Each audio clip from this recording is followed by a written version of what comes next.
in goal. He actually plays in the second division. Al-Boulaye, the 32-year-old with 31 caps, two-time Asian Champions League winner. And up top, Al-Brikan, the 22-year-old with 23 caps and 6 goals, 3 in World Cup qualifying. But keep an eye on that high line that I know Stu Holden's going to be talking about, and possibly having the U.S. Exploit that. Yeah, their entire roster from 7 teams in the Saudi Professional League. They actually have 6 more warm-up matches lined up outside of the FIFA international windows in October and November to prep for their 6th all-time World Cup. There's your officiating crew. The U.S. ranked 14th in the world. Again, this 2-0 loss Friday to Japan kind of hanging over them, outshot 16-4. Clint, they had 0 shots on goal, numerous giveaways in the back. I think the fan base lost a lot of confidence in what this U.S. team is at the moment. Here's the starting 11 for Berhalter today. Yeah, you talked about the crowd not being there. You got to create your own energy. Turner looking more likely to be that number 1. Long coming in. It's a big opportunity for him to see if he's going to be in that pairing with Zimmerman. Costa comes in, it's a loss for the team not having Musa, in my opinion. And you got Pulisic and Reyna coming in. Good to see them both playing, Gio being fit, and Pepe up top. A great opportunity to show that he needs to be in the starting 11 or in that 18 with a good performance today. Do you think Pepe makes the plane to Qatar? I think he does, because of what he's done in World Cup qualifying process, what I talked about, the 3 goals and 3 assists. But he still needs to put in a good performance today. Well, the U.S. fan base, they want to see something they can rally around ahead of their trip to Qatar. Greg Berhalter, the manager, wants to see a response. 2 nations headed to the World Cup with a key tune-up match next from Spain. For the call, Stu Holden and John Strong. Rob, this is the 56th game that Greg Berhalter has coached with the United States since that first January camp in 2019. So 56 games worth of building a foundation, creating a core of players, implementing tactics, learning how to win finals last summer, getting through the gauntlet of qualifying last fall and winter, all about getting back to the world's biggest stage. Now it's a matter of making sure that by the time that 57th game kicks off against Wales in Qatar, all of that work you put in 4 years finally pays off. This is the final dress rehearsal for the men of the United States before their return to the FIFA World Cup in 55 days from right now, and it is underway. The United States, these are the new shirts they're going to have at the World Cup wearing blue. It is Saudi Arabia. They are known as Al-Akhtar, the Greens. They are wearing white for this game. Yes, as you can tell, this is a bit of a different vibe, as it was on Friday. This game is being played in Spain. There's maybe 1,000 people in a 31,000 capacity stadium as that cross is fired in, and Matt Turner, who made 6 saves in the defeat against Japan on Friday, is tested within 25 seconds. And once again comes up with the goods, with a good save from Turner. It came through traffic, and you're going to see this from this Saudi Arabian team. They play aggressively defensively. They play with a high line. There's going to be space in behind, but it'll be another test for the United States trying to build through pressure, and that's a good shot from deep there from Al-Ghanam. It was a frustrating day for the U.S. It was an early wake-up for a lot of us as well. That game in Germany, the 2-0 loss, no shots on goal, and Greg Berhalter, Tyler Adams, everyone we talked to, very frustrated just in the basics, in the performance of that game. So they're trying to bounce back in a big way here against Saudi Arabia. People have made the point. Saudi Arabia finished ahead of Japan in World Cup qualifying. This is not that team. Goalkeeper, out injured. Both of their top goal scorers in qualifying, out injured. Their midfield general captain, out injured. They have not scored a single goal in any of their friendlies since the end of qualifying in March. As again, it's going to be a chance to run on there for Al-Brikan, and Matt Turner has to be alert.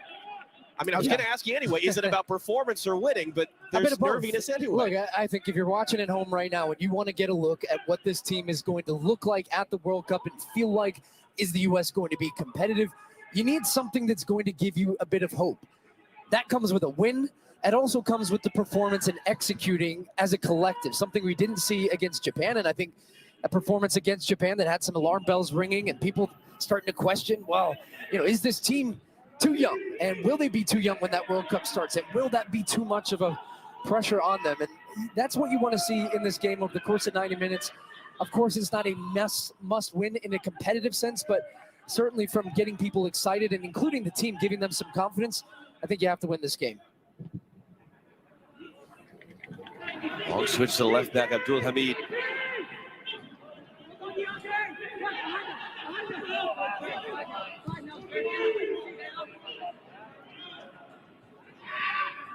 The Hebrew forced backwards. Giorena couldn't get on the end of that ball, though. The U.S. doing an awful lot of defending in the opening minutes. Ricardo Pepi tracking back, trying to help. Cross it comes, deflected shot. Aaron Long got his body in the way. Alganam, the right back, sends it in. Zimmerman sends it out.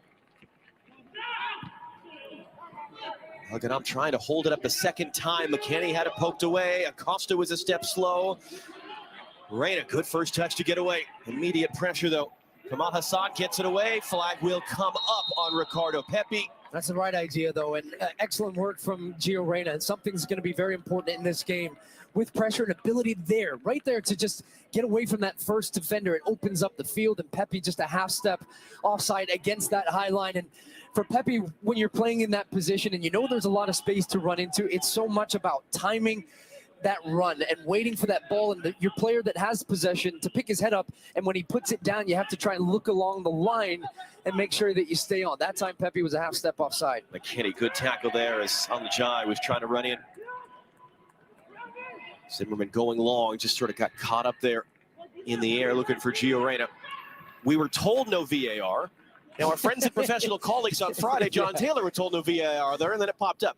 But the fact that the flag came up so quickly on Pepi does sort of confirm and suggest no VAR for this game.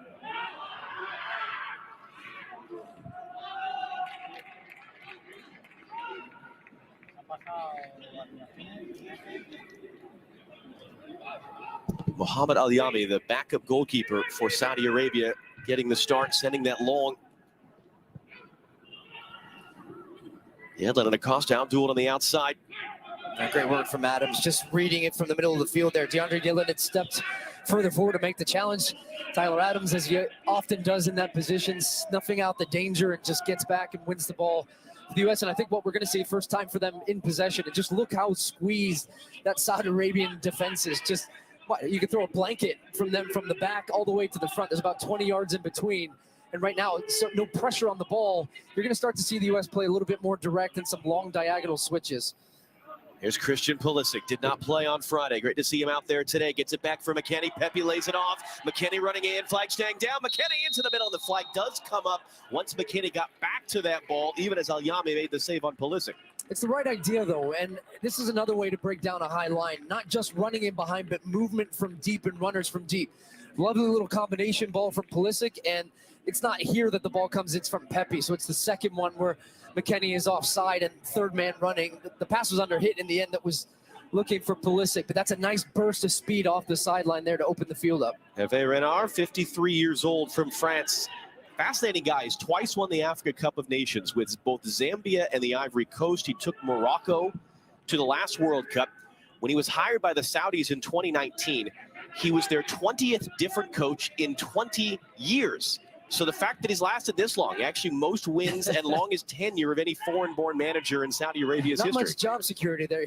He's found it You're somehow. not buying a house. Gave him a big contract extension this summer after getting them back to the World Cup.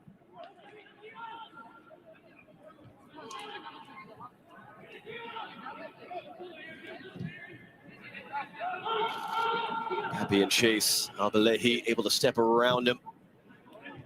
Find Behebri with the pass. Pulisic knocked that forward. Dest is trying to recover. Serginho Dest starting on the left. He's played there a handful of times for the U.S., including the opener of qualifying a year ago. And the U.S. wins a free kick there.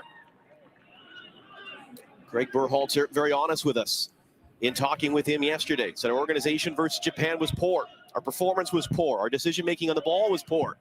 As Zimmerman goes long for McKenny, it's going to find Pulisic instead. Pulisic against Al-Ghanam, sends that all the way through. Yedlin will keep it on the far side. It's a bit behind Weston McKennie, and the U.S. loses out, and now they got to get back. Here come the Saudis. Long trying to recover. That cross comes in. Tyler Adams all the way back to head it away.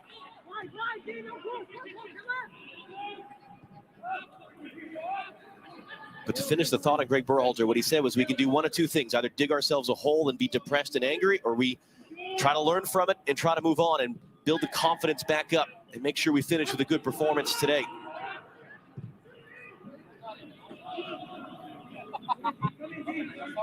That one sails all the way out.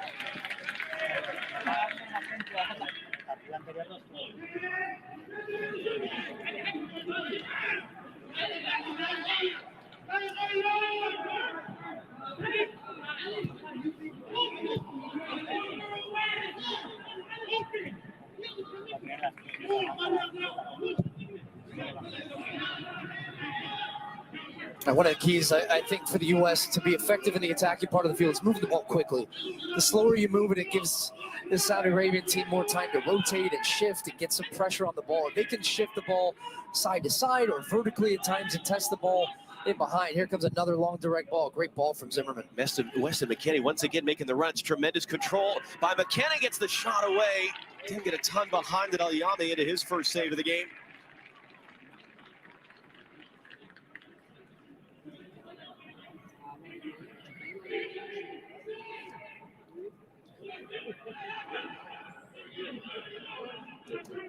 Today's telecast is sponsored by Volkswagen, the presenting partner of U.S. Soccer. It was the third time that Weston McKennie's made that sort of a deep run. And he's going to continue. That's where a guy like Weston McKennie, with his ability not just to get up and down and be in both boxes, but also to arrive late into the box and smell and just sense where that open space is. And I think today, when there's no pressure on the U.S. back line, they're going to have time and space to pick their head up and pick the pass, and he can gamble knowing that he's got McKennie, he's got Acosta and Tyler Adams behind him to clean it up a little bit. Adams helping to win it back. Pulisic picks it up, just kept that ball in play. It's cut off, though, by Al-Najai.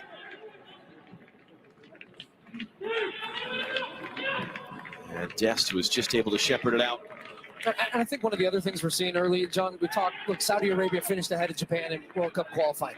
The Japanese are a better overall team than Saudi Arabia, I feel. And this is an opponent the U.S. should be beating. This is an opponent the U.S. should be really asserting their dominance with the ball, without the ball, with their pressure. And we'll see as this game starts to build and go on and as the intensity ramps up as well.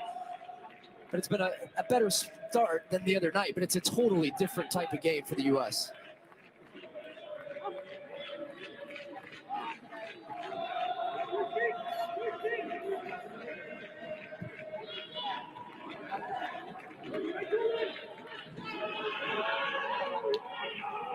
Good pressure by Pepe.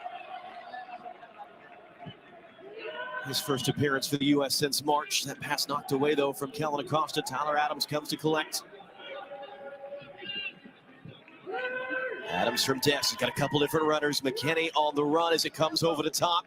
Weston McKennie brings it down. Cuts it across.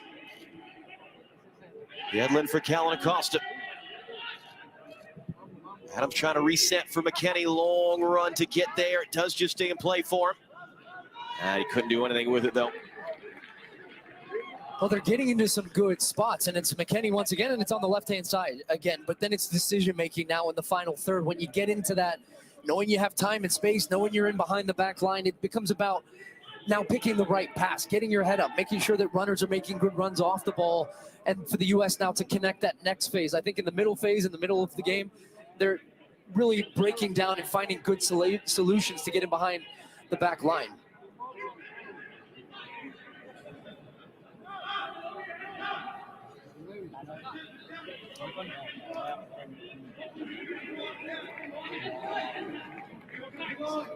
Boy, Saudi Arabia really just slamming on the brakes there off that goal kick.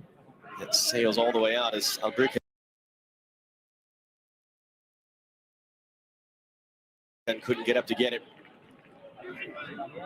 Al-Yami is the backup goalkeeper for Saudi Arabia. He plays in Saudi Arabia's second division.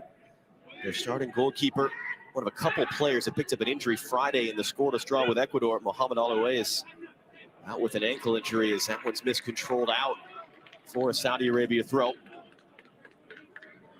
Difference for Saudi Arabia, they actually have really quite a few friendlies on the books between now and the World Cup, including both in Saudi Arabia and in the United Arab Emirates. They will open up against Argentina on the third day of the tournament in Qatar. And one of the things I've noticed defensively, look, the United States is not playing high pressure, but Ricardo Pepi's not going and pressuring the goalkeeper. He's staying a little bit deeper on their number 6 and trying to stop this ball in, where now that Al Hassan comes inside to pick it up. And then even in the build-up, we'll get to it a bit when the United States have the ball. You're going to see Gio Reyna coming all the way inside. DeAndre Yedlin pushes up high and wide on that right and creating a box. So Greg Berhalter experimenting with a couple of different looks in the way in which the United States are building with the ball, because there's not real pressure on them defensively, although Adams coughs it up there. Adams missed controls, and that shot is fired wide in the end, but Hebry, Turner putting it quickly back into play, though, trying to catch Saudi Arabia out.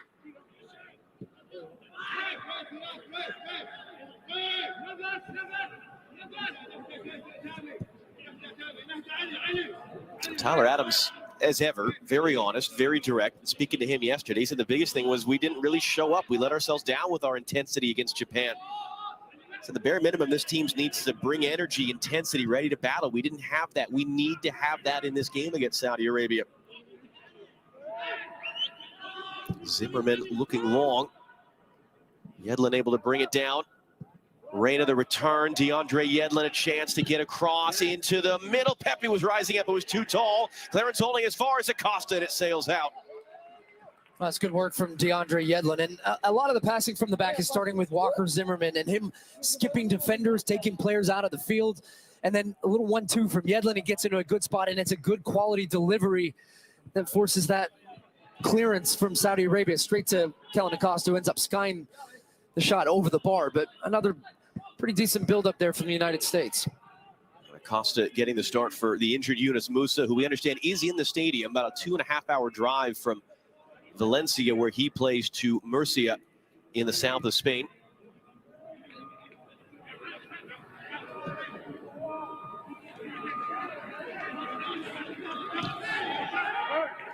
You can see now a little bit of what I was talking about there, where Tyler Adams positioning Kellen Acosta closer, but they're bringing Gio Reyna inside, and then as soon as the U.S. have comfortable possession, Weston McKennie's just running it behind and dragging defenders with him. I think ultimately that's going to open up some space for Christian Pulisic on this left-hand side to really start to open the game up. There's Pulisic now, and Adams is forced backwards. Aaron Long, not the ball he was hoping for Yedlin. Kellen Acosta trying to slide back in cover. Aldosari hands it off wide. Hebry unable to cross. Back into the middle. Sharahili on his second ever appearance for Saudi Arabia. Al Ghanam, the right back, hooks that one in. Aaron Long sends it out. Reyna trying to steer it to Pulisic. He gets up to it.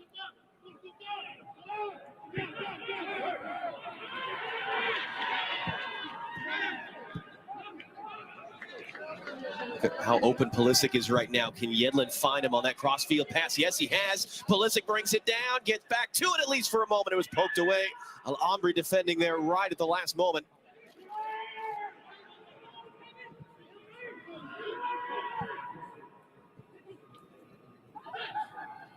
Hebry hands it off wide.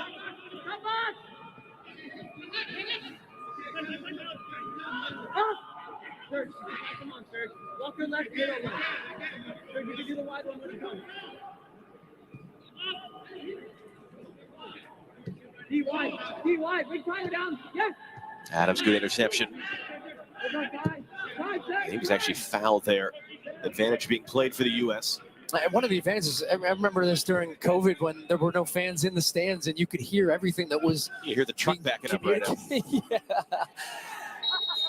In the stadium, and you're hearing a lot of that. So, an opportunity to hear the communication between the back line and the midfield. And one of the things Tyler Adams talked about to us when we spoke to him yesterday was just how he felt that the team was so disconnected and not between the defense and the midfield and the forward line, and making sure that the communication was much better. This isn't a great replication of what you'll experience in a World Cup when you won't be able to hear your teammates as well. But they taken Pulisic trying to steer that in. Saudi Arabia was unprepared for that one. Pulisic had the look from an angle, but it ends up out wide. And I'm not sure he realized how much time he had there on that ball, and ends up trying to take it first time with a header. The execution wasn't great, but I think Pulisic would have had time to bring that one down, take a touch, and would have had a clear look at goal. We'll see how long Pulisic goes today. We'll see how long Gio Reyna goes today, as Guglielmi sends that one out. One of the players Greg Berhalter said he really wanted to get on the field today was Paul Arriola. Make sure he gets a run. Eric Palmer-Brown was another. Can they look to find a way to get him on the field at some point? That's where he was sort of hesitant yesterday to call it a must-win, because there still is a lot of preparation for individuals. Dest, great work. Pepe lays it off. Dest was fouled behind the play, at least it appeared. No call from the ref. Pulisic couldn't catch up to it in time. And now Saudi Arabia the other way. Good interception by DeAndre Yedlin.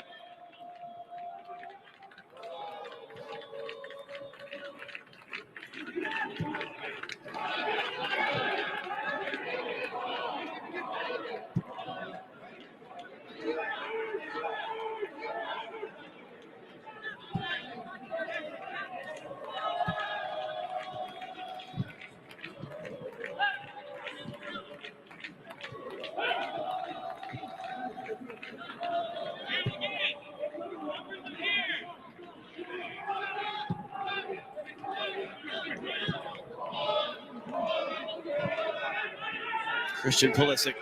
McKennie returns. Pulisic counted in stride. Pepe's in the middle. Here comes a cross, knocked away. Second chance for Pulisic. No, he's going to dummy it out for a U.S. corner.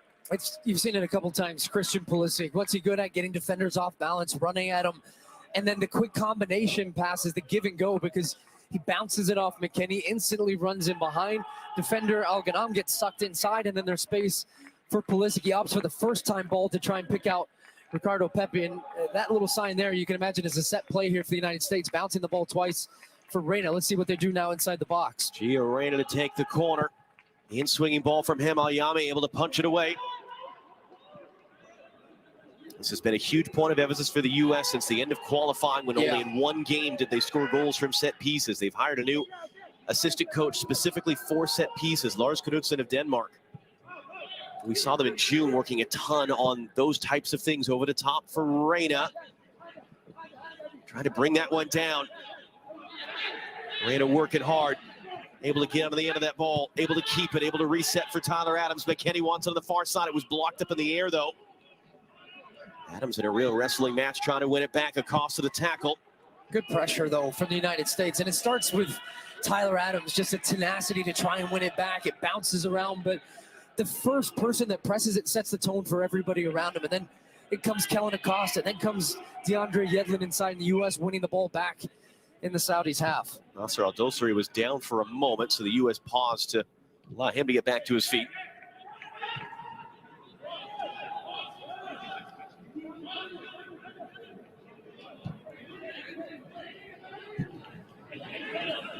Weston McKennie sort of popping up deep into the left with Dest in front of him. Couldn't connect that to Pepe. Dest gets it back in the middle. So, you know, one of the other harder things in a game like this, where a team's playing compact, they're playing the high line, you have a lot of the ball, it's to still be patient and not try to force the issue in a pass that's not on. And it's okay to play the 5-yard pass. You're shifting a defender either way. And here comes a bit of pressure. The U.S. have coughed it up, though. Zimmerman with the errant pass. Shara Healy able to hold off. Errant ball there, though. Dest picks it up. Pulisic weaving his way through. Christian Pulisic. U.S. badly outmanned right now. Here comes the cavalry. In for Tyler Adams. Back out for Weston McKennie. Reyna lets it go for Yedlin. Here's Gio Reyna now. Gonna reset for Yedlin. Got himself back on side. Yedlin hooks that one in. Clearance to the top of the box. Tyler Adams picks it up. Kellen Acosta has it now.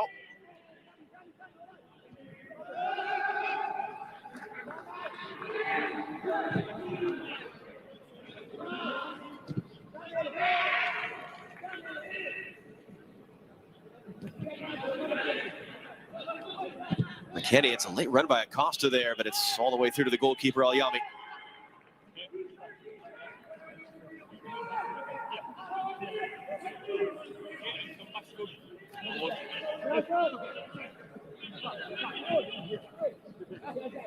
Almost given away there to Reyna. It's interesting from early in the game. Remember, Matt Turner with a save inside 30 seconds. The U.S. was about 30% possession at one point early. It's 50-50, couple attempts at goal. Been able to work their way back into this one. Pepe holds it up and finds Weston McKennie. Couldn't get Dest in stride. Dest out duel to the outside there. Oh, he's hit the foul. Behebri, but Yeah. a Croatian referee, Ivan Bebek, whistles the foul. Actually feels a little maybe there for just the push off and not playing the ball after it had gone.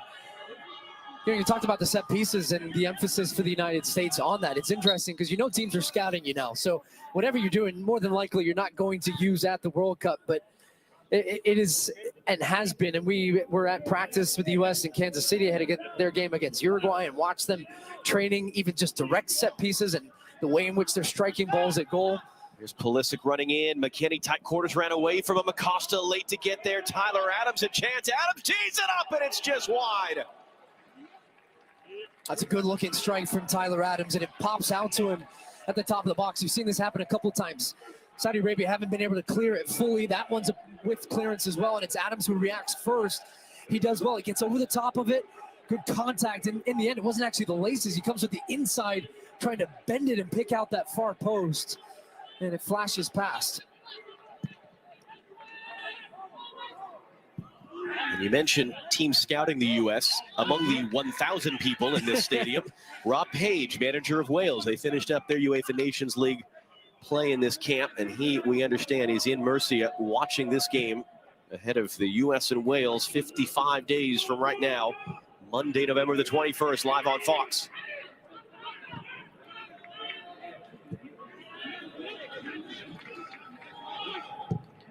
Zimmerman, long for Yedlin. Great control to bring that down. Didn't have an option forward, though.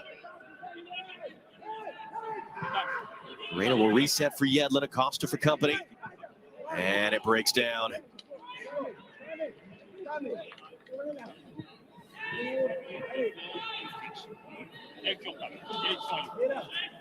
It does feel like one of those moments at the World Cup, your margin of error is going to be so thin. Anytime you get the ball into the attacking third. Yeah. And that's what, look, that's what we're going to judge the United States on in this game specifically, is going to be, okay, well, this team has struggled to create good quality chances. It's struggled to create some goals, especially outside the United States. And now you get a chance against an opponent where you're going to create chances, but it's, can you create good chances? Can you make the right decisions? Can you make that last pass? Can you put it in a spot for a teammate where he's not having to go back and reach it, and then he can reach the ball first time and get a good strike on goal? Because that pass from Kellen Acosta there was a good example of just the pass was a hesitation. DeAndre Yedlin's made the run. It's behind him, and then it just goes out for a goal kick. Miami going long. Zimmerman able to control it. And Tyler Adams is fouled. And one thing you are getting a good look at in this game, especially in terms of passing, is passing from the back, and that's Walker Zimmerman. I mean, definitely when they're not getting pressure on him, his passing to pick out either the fullbacks or a ball in behind to find McKennie has been very good, and he's on the more natural right side for him. Aaron Long playing as a left-sided center back and is naturally right-footed, so he's going to have to open up or play. That looks like a foul too, so another set-piece opportunity here for the United States. Behebri just chopping down Dest. Remember, that was the two players involved in that little wrestling match a couple minutes ago.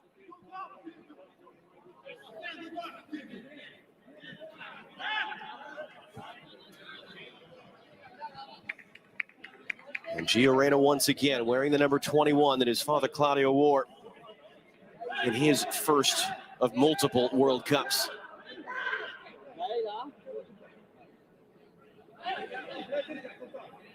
He will turn 20 the week before the World Cup.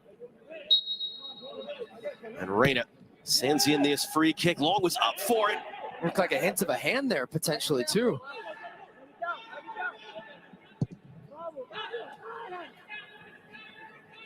Yedlin steers it back into the middle. Dest couldn't get there in time. Behebri picks it up. Hatan Behebri. Acosta from behind, poked it away. Free kick coming for Saudi Arabia in a good shooting position.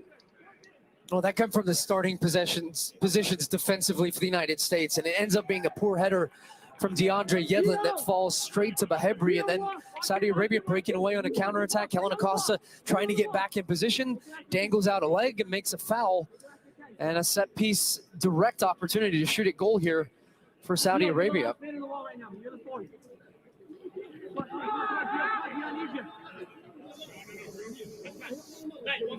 I want Gio on the wall where you I want Christian on the ground. Gio on the wall, Christian on the ground. Underneath, man, face me, face me, face me. Hebri and Al-Dosari are the options for Saudi Arabia. Down. That's good. That's perfect. No turn. Pulisic more kneeling than laying down all the way. Tyler, push them out. Tyler, if you come inside, they have to move outside. Right there. Yeah. That's one of the new rule changes from this World Cup from the last one, is those Saudi Arabian players can't really be a part of the wall to wedge open a gap. That's what he's telling Tyler Adams to push them out of the way and create separation so it doesn't mess with the goalkeeper's wall.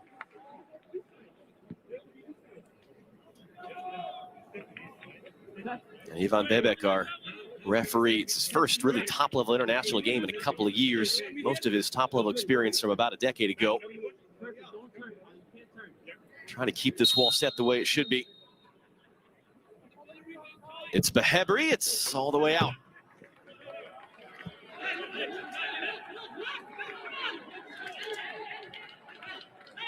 Well, all that for that. It's over the wall, but you get a little peek behind the curtain of how Matt Turner's organizing his wall and his setup and making sure that everybody is set so he has the best possible position if that was a shot on goal to save it. Test forward, McKennie on the run. Pepe trying to get his way into the box, and McKennie's out-dueled on the outside. US gets a throw out of that, though. Quickly back in, Ricardo Pepe. Able to bring it down and reset for McKennie.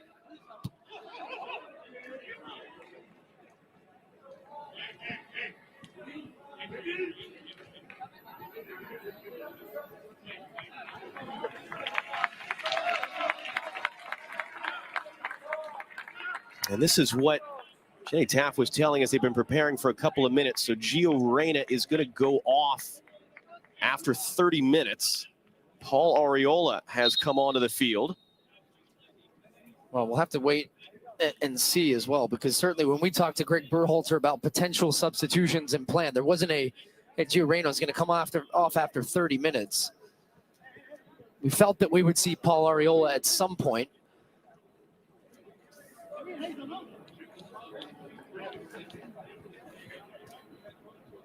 And a substitution for Saudi Arabia as well. Al-Najai will come off.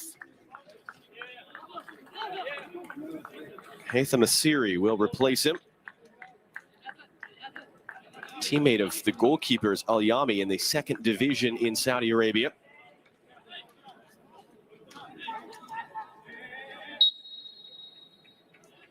So a pair of changes at the half-hour mark in Murcia, Spain. Final test for the United States ahead of their return to the World Cup. Coming off the back of the 2-0 defeat against Japan on Friday.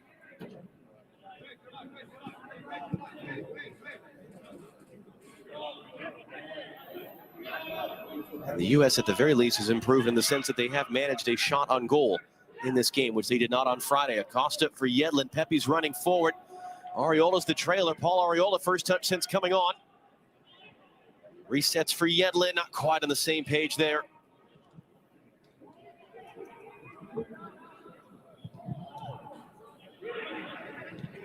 Aaron Long intercepts and wins it back. Adams got it away quickly. Yedlin has it now. Pepe was calling for it.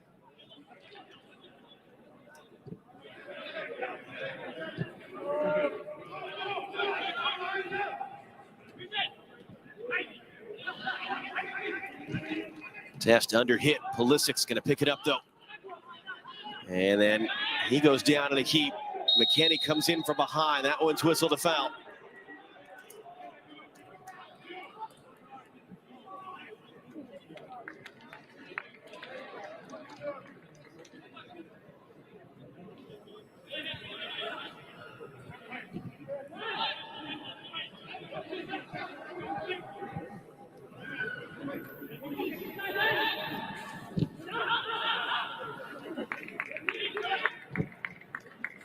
Al-Belehi looking long. Brought down by Asiri just on the field. Test able to win it back. Too far out in front of Pulisic, though. And Pulisic tackled off as he was trying to run away. What do you think so far? What if the Greg Berhalter bounce pass? They got the cheer from the crowds. Here's a turnover, and the United States are going to have to do a bit of defending here. It's Weston McKennie trying to win the ball back off Albricon. Albricon back into the middle. Hassan looking to reset a series, snuck in behind, cuts it back. That shot was blocked. The second attempt, it's loose. It's cleared away by Ariola. Oh, wow. Pepe couldn't take it with him. Albelehi picks it up. He clips it in the middle. That was a good attacking move there from Saudi Arabia, breaking down the U.S. back line. It started with a turnover. Albricon is the one who gets them into the U.S.'s defensive half, and then I thought that was going to be rolled into the back of the net there as they tried to just pass it sideways across, looking for a Asiri who was just on the field. And the U.S. end up coming with a big-time block. I think it was Walker Zimmerman on the first one.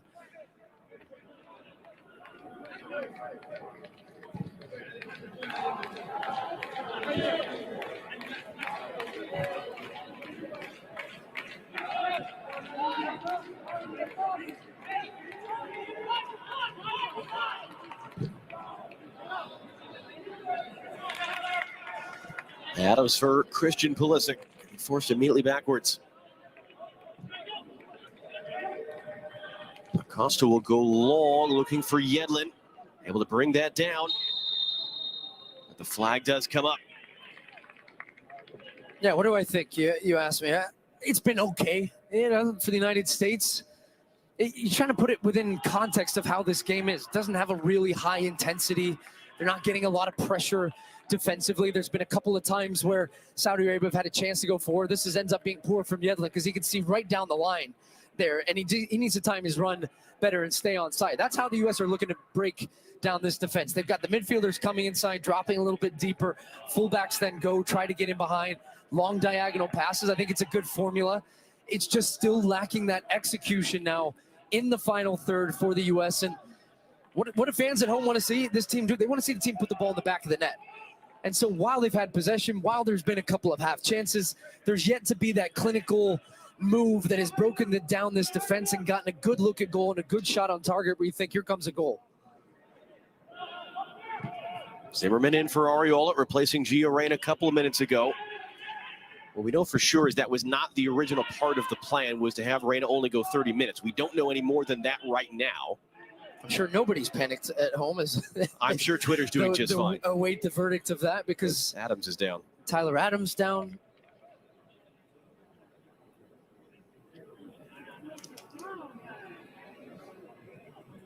And you see the U.S. players arguing with the referee about the bump that Adams took there that left him down on the ground.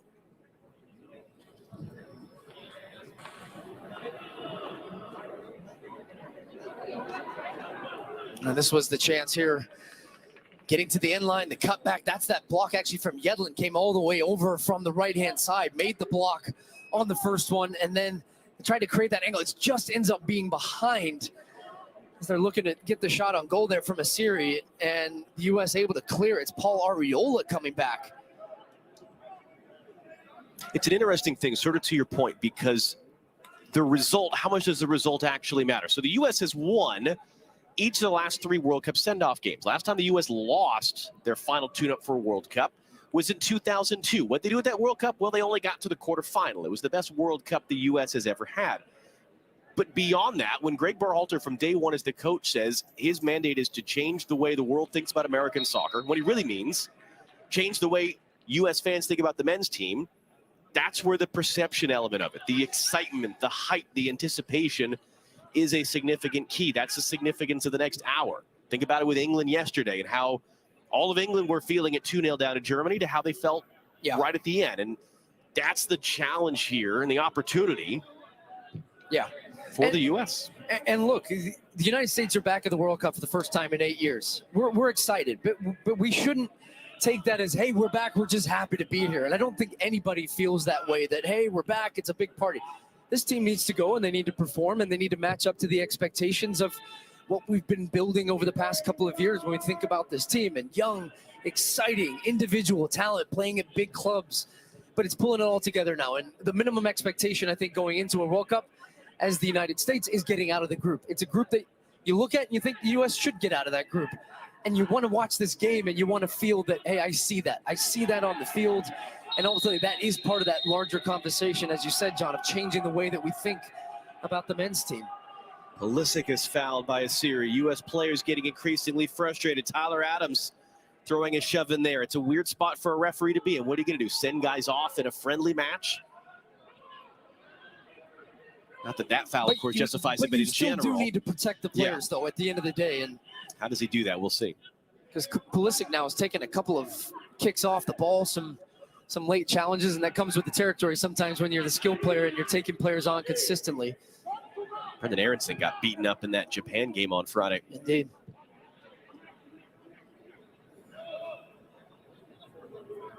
I think the other thing I'm looking at when I'm watching right now with the U.S. with the ball, it's too slow again. First 10, 15 minutes, there was a purpose in the way in which they were moving the ball and shifting and getting in behind this defense. Now it's too slow. It's 5, 10-yard passes, moving it. And it allows a defense like that that's playing behind the ball just to shift 5 yards, cover a guy, cut off a passing lane, drop a little bit here. It becomes too predictable. And that's where I think the U.S. have to try to raise that level now, and the sharpness in which they are moving the ball and with intent, not just to keep possession just for the sake of it. So that one Peters out on the outside.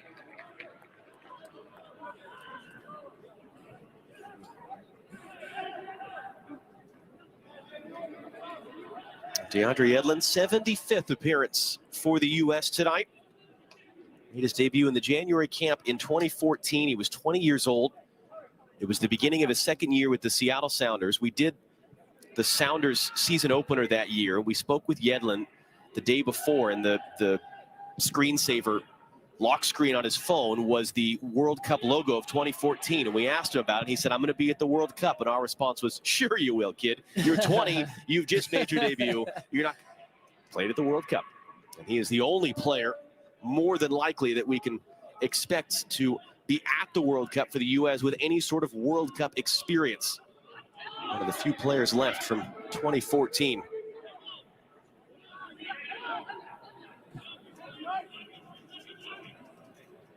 Aaron Long lifting it up in the air for Yedlin. Brings it down. Ariola's inside of him, tackled away by Abdul Hamid. Ariola going to try to come help, and the back heel's out for a U.S. throw.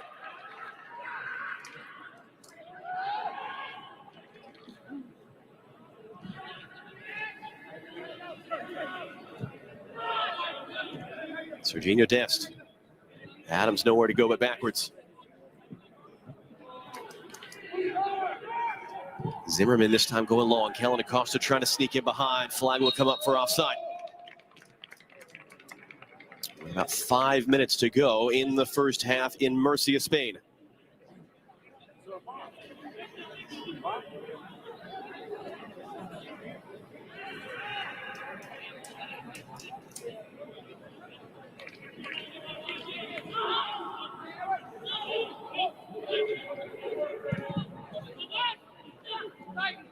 What a fascinating change. After about 10 minutes, it was 60+% of the ball for Saudi Arabia. The U.S. right now at 61% of the ball. Dest from Pulisic. Can they cash it in with a goal though before the break? Great move by Dest to get away. Pass in was blocked. Asiri tracking back. The bounce steers it back to Pulisic. He's tripped up on the edge of the area. Referee just waves it away completely. Adams trying to chase down the loose ball and does. McKennie for Dest.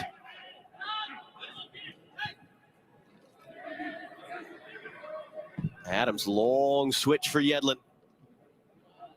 Yedlin given the space and time to lift the cross in. It was blocked, and that'll be out for a U.S. corner, second of the game.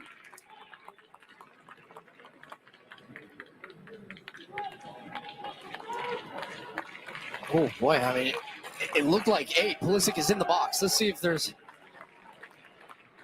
It's hard to tell. Was that Pulisic's foot there? Or, I mean, the divot was in the box. Does that count? Was it Asiri back there as well, trying to make the challenge? That would have been, had we had VAR, that would have been a very interesting one, because it looked like a foul to me. Christian Pulisic with Reyna now on the bench to take the corner. Pulisic's outswinger Gets knocked down. Adams trying to control. Shot was blocked.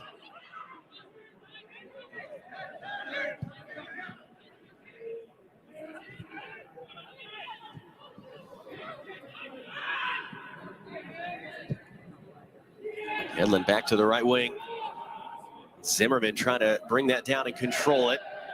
Does get a U.S. throw. Much to the surprise of Behevri, who was running the other way to the field. Back it comes, Walker Zimmerman. Why not? Sends it across, chested away by Albelehi. Bekepi working hard to win it back.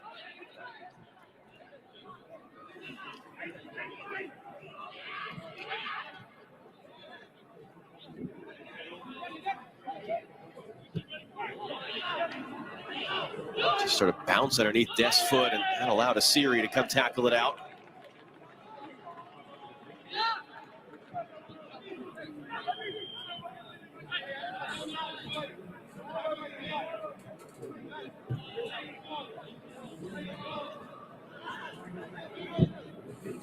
Zimmerman, Ariola got a piece of it, couldn't do anything with it though.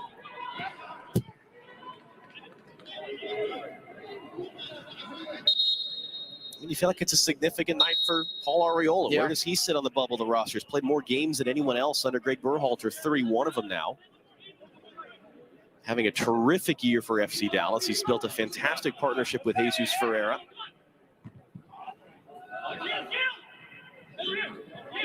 So many individuals beyond the team aspect of it. So many individuals that would really benefit from just a great showing.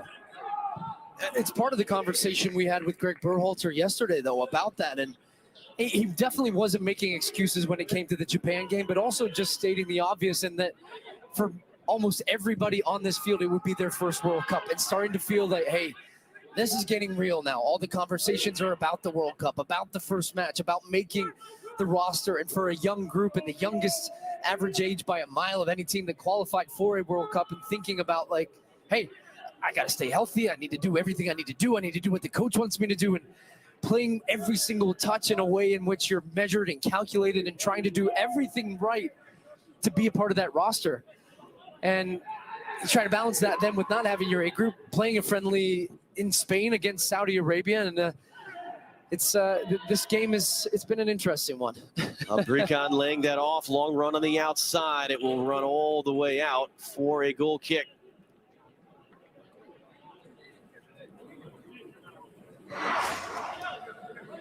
"45 minutes left in the final test for the U.S. 55 days from kickoff against Wales. And 1 added minute here at the end of this first half. So what was that like for you? How did you handle that going into your first World Cup? Yeah, I remember. Our send-off games ended up being in the United States, and we played against Turkey in Philadelphia. Over the top from Adams. Pulisic can't bring it down. And I still remember those feelings, though. The game before the roster was announced was against the Czech Republic in Connecticut, and the nerves of going into that. And I just come off an injury, and I felt myself maybe potentially on the bubble and trying to make it and wanting to do every single thing right and to impress the coach in that game to make it, because I knew, and all of these players know, that being in a World Cup changes your life. It's something you dream of as a kid, to be a part of that and play on the biggest stage. So for a number of these guys, I think you can pretty much pick the guys that'll be there. And for the rest, they're still trying to impress in this game. And they have 1 half left to do it. Coming up after the break, Rob Stone, Clint Dempsey, Alexi Lawless give us their thoughts. 45 minutes down, 45 to go in Murcia, Spain for the final tune-up before the World Cup. And there's no score between the United States and Saudi Arabia.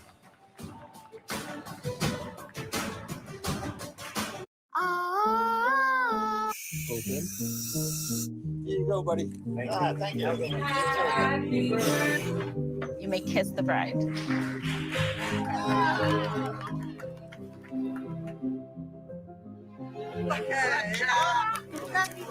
Love you, Dad. Oh my God. It's our baby girl.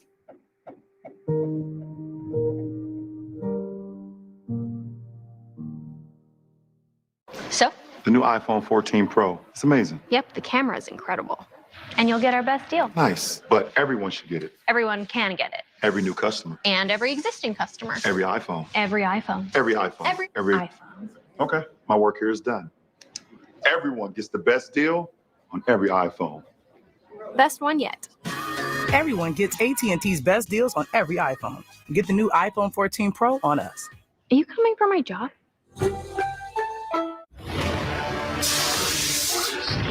Guys, there's something on the ship. There's something with us here. What do we do? Get to the escape pods. Go now!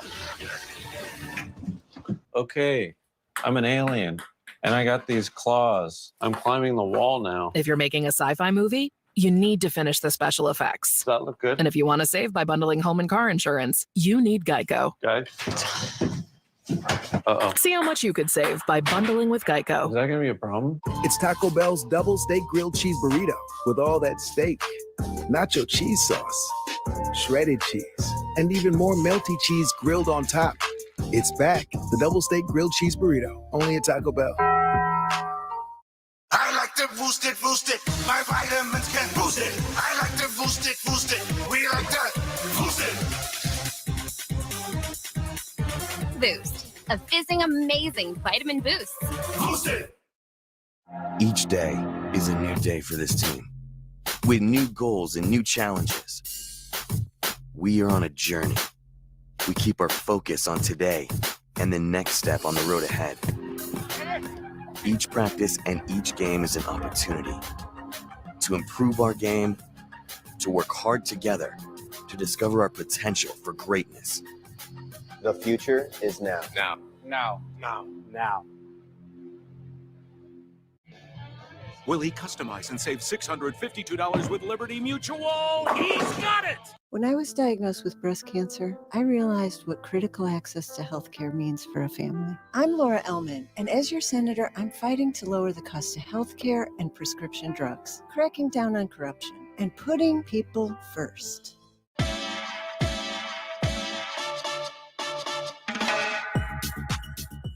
It's like a classic vinyl album, but bourbon, Old Forester, never gets old.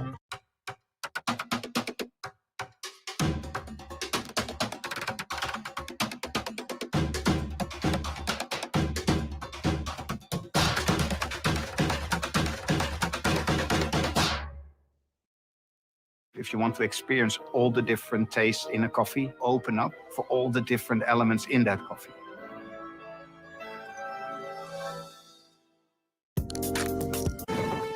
It is the U.S.'s final match before heading off to the World Cup. It is in Murcia, Spain, and they are scoreless at the break against fellow World Cup side Saudi Arabia. Glad you're with us this afternoon. Rob Stone, Clint Dempsey, and Alexi Lawless here with you.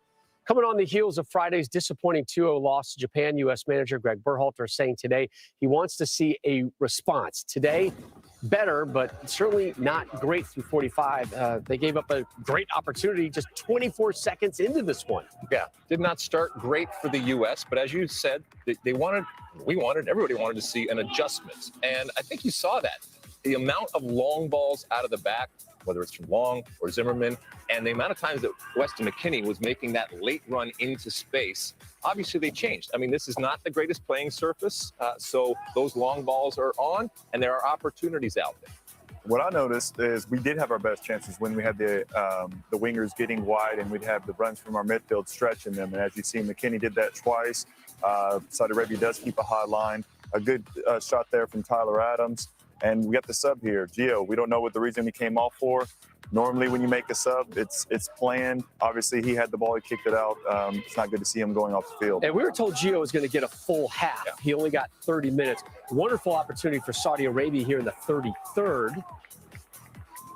Unable to capitalize. Let's go to the late stages of the first half. Christian Pulisic, once he fouled here in the 42nd, our rules official, Dr. Joe Macknick, says the defender got a significant touch on the ball. All good in his mind. Keep in mind, no VAR during this game, but not a great half, right? But certainly a better half. And again, play what's in front of you. In this type of condition, in this type of field, in this type of opponent, that long ball is on. The problem is the long balls are finding their way, but then that next move, and Ricardo Pepi not getting a lot of service in the box to do what he's kind of there to do. Yeah, what'd you see from Pepi? Not enough. Right. He only got 12 touches. That's the least amount of any player on the field. And like Alexi said, is it because the team is not getting him the ball more, or does he need to do more to get on the ball? So he needs to be doing more in my opinion, at least having some shots on goal. I think the whole team only had 1 shot on goal in the first half. Like Alexi said, it's better, but it's still much to be improved upon. 60% of the possession, shots even at 5. This is not a performance through 45 that gives you a lot of belief heading into Wales in 40-plus days. Yeah, I mean, I agree with that, but you're still missing some big key players. I think Musa makes a big difference in the midfield. He can break lines, cause players to shift towards him. He can find open players, but yeah, the team needs to be more dynamic. When we get into those dangerous spots, like Alexi said, we need to create chances and we need to put the ball in frame. You got to create your own motivation, too, because this is a very sterile environment. It's nothing like what a World Cup game is going to be. So you still got to create your own motivation and figure it out, either individually or collectively. Remember the second half yesterday of England and Germany at UEFA Nations League. Games like this have a tendency to come alive, but 0-0 after 45 of the U.S. trying to generate some momentum towards the World Cup, which gets underway in less than 2 months from Qatar. Second half from Spain coming up.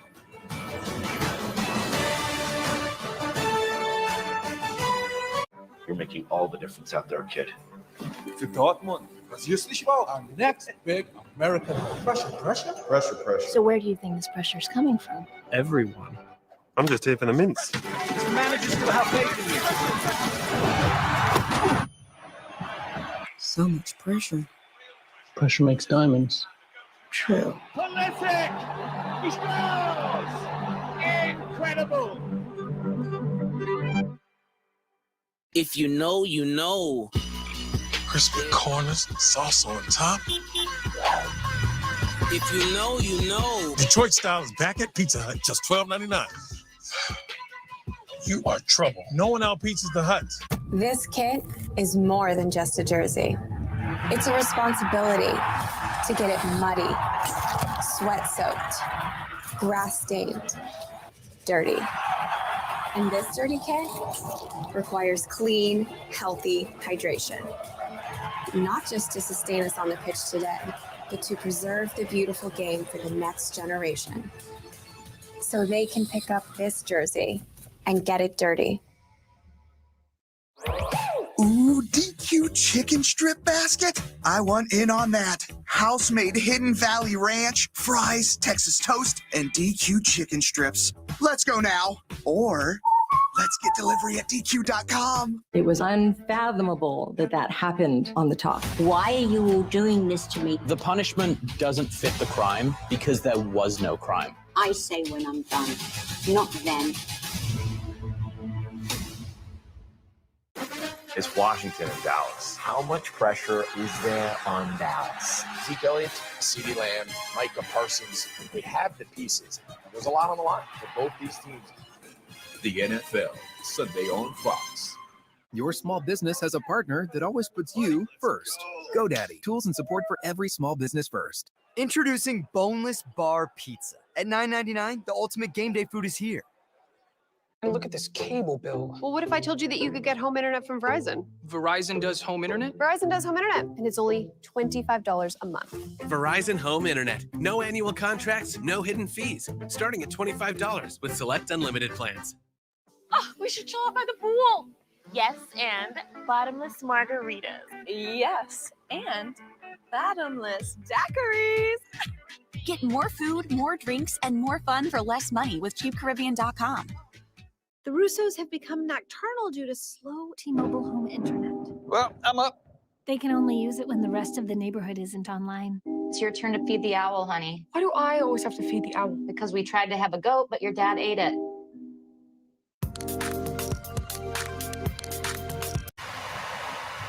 Welcome to the greatest collective experience that we have as human beings. The World Cup. Saved by Ajit. Stanley, goal! Belgium leads! Surely a winner in stoppage time! A comeback for the ages. Cristiano Ronaldo! Oh, that is stunning! Mbappe! What a goal! France have won the World Cup! Here we are, just 54 days away from the start of the 2022 FIFA Men's World Cup. Fox Sports, your home for the greatest sporting event on the planet. Both U.S. and Saudi Arabia will be there. Currently in Spain, they are scoreless at the break. Second 45 on the backside.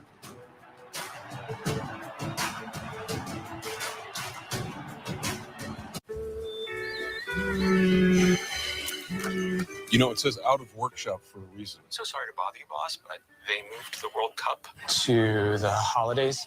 Wait, like the actual World Cup? It's a big deal. Yeah, but that's my time to shine. Get Blitzen on the phone. I got to get back up there right now.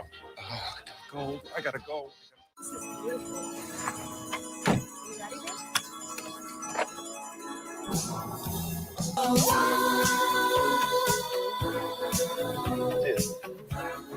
You ready, From Bolt to Blazer, Equinox to Silverado, Chevy EVs are for everyone, everywhere. It's easy to think that all money managers are pretty much the same, but at Fisher Investments, we're clearly different. Different how? You sell high commission investment products, right? Nope, Fisher avoids them. Well, you must earn commissions on trades. Never at Fisher Investments. Okay, then you probably sneak in some hidden and layered fees. No. We structure our fees so we do better when clients do better. That might be why most of our clients come from other money managers. At Fisher Investments, we're clearly different. JC tried Gain Flings for the first time the other day.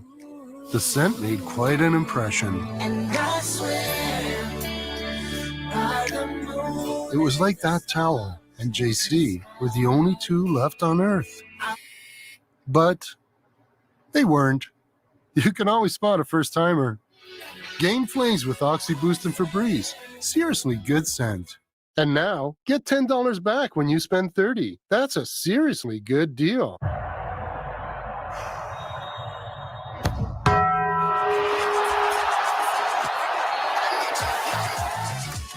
One of our cheesiest burritos is back at Taco Bell, the double steak grilled cheese burrito.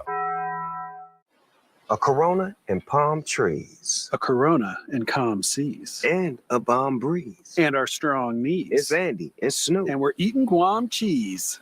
Guam cheese? Yeah, I don't know. I ran out of rhymes. England. That was terrific. USA.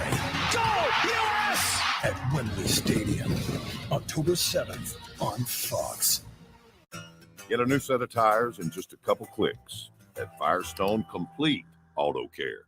Dove Men Dry Spray goes on instantly dry, 48-hour protection, clean feel all day. Native. Clean, simple, effective deodorant. It's not a myth, it's native.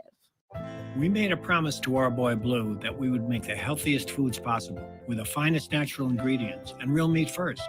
And that's our promise to you and your dog or cat. Because when you love them like family, you want to feed them like family. And look at this cable bill. Well, what if I told you that you could get home internet from Verizon? Verizon does home internet? Verizon does home internet, and it's only $25 a month. Verizon Home Internet. No annual contracts, no hidden fees. Starting at $25 with select unlimited plans.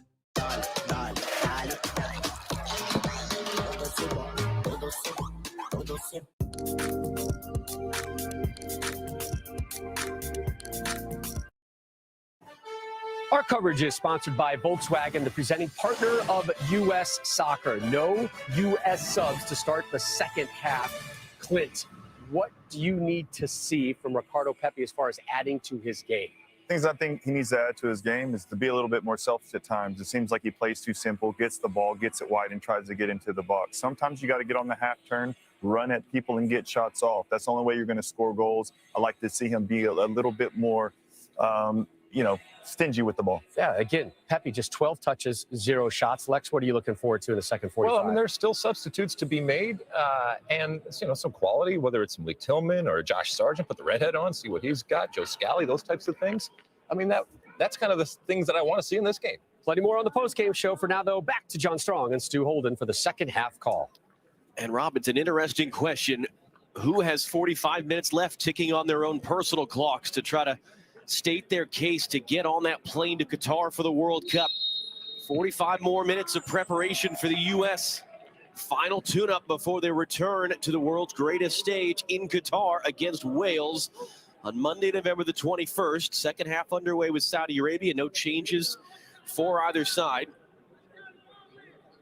What we have been told, Jenny Taft just speaking with Greg Berhalter, Gio Reyna being substituted off after 30 minutes was precautionary. So nothing specific or deliberate, but precautionary for a guy that, oh, by the way, has dealt with a ton of injuries in the last year. And talking a lot about just breaking down a compact defense, getting more balls in front of the goal, getting more balls in front of guys like Ricardo Pepi. Those are the words of Greg Berhalter just moments ago, speaking with our Jenny Taft and Mercy of Spain. What say you? And to expect changes in the second half now for the U.S. at a point. Look, you want to see this U.S. team score a goal in the second half. You want to see them impose themselves a little bit more in the final third. And you want to be them more purposeful in the way in which they're breaking that ball down. I mean, 43% of their attacks came down that left-hand side, and that was McKennie, that was Pulisic.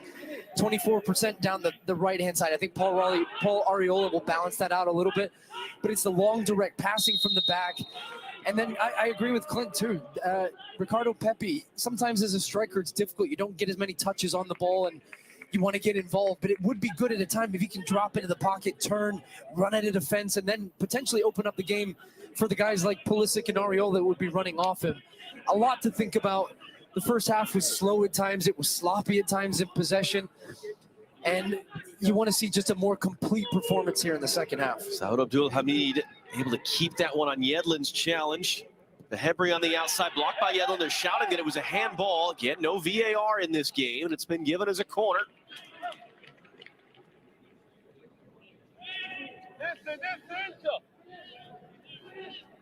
Or has it, in fact, been given as a free kick on the edge of the box? We saw the referee sort of pointing out, no, it is going to be a corner, first of the game for Saudi Arabia. Yedlin had his arm tucked, natural position, close to the body.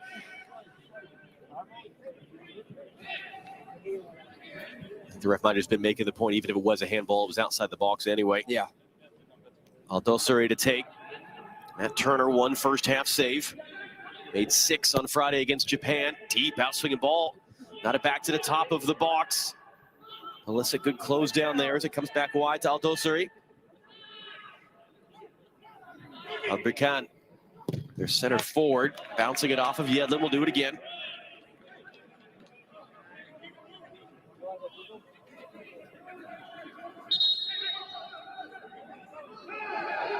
And in fact, it's going to be a throw-in, much to the surprise of Saudi Arabia.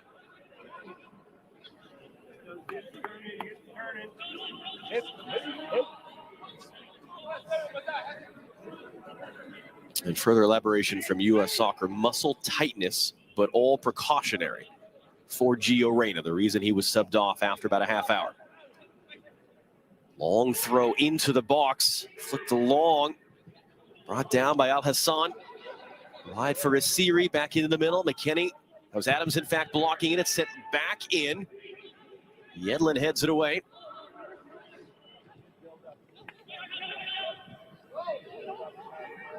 Al-Dosari gets that cross in. Turner staying at home, and Asiri kind of volley that one all the way back across. It comes out for a U.S. throw. And I just think the last part of the conversation for now on Gio Reyna is that we're talking about a 19-year-old who over the past year has had a lot of issues with muscle injury, has missed a lot of time. And certainly when you think about the precautionary element, I mean, I'm putting myself in his shoes right now. And if you feel the slightest bit of anything, it just triggers this deja vu type of feeling. So we'll wait and see post-game. But, you know, certainly if you're a U.S. fan and you're hoping for the best, and especially for Gio Reyna, too, of a guy just so talented and could be so influential for this team. But that's what you can hope for. It just felt a little bit of tightness, and you get it checked, you take him off early. You don't want to risk it because at the end of the day, this is a friendly game in the lead up to a World Cup that's 54 days away. And maybe he plays through something like that, the World Cup. Maybe Christian Pulisic plays through something like that. But on the other hand, you might need your depth. Talked about a lot yesterday with England and Germany. You're not having any guarantees of who is going to be available and who isn't for the first game, let alone 4 days later, the second game, let alone 4 days after that against Iran. So can the U.S. have quality depth that it can count on at the World Cup? Long is able to nod that away. Siri trying to play it into the middle. Saudi Arabia with most of the ball in the opening 5 minutes of the second half, and they win a free kick.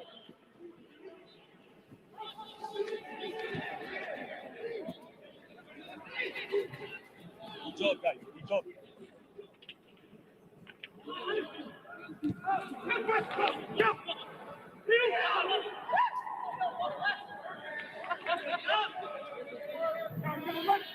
The other part of it, you and I were talking at the half.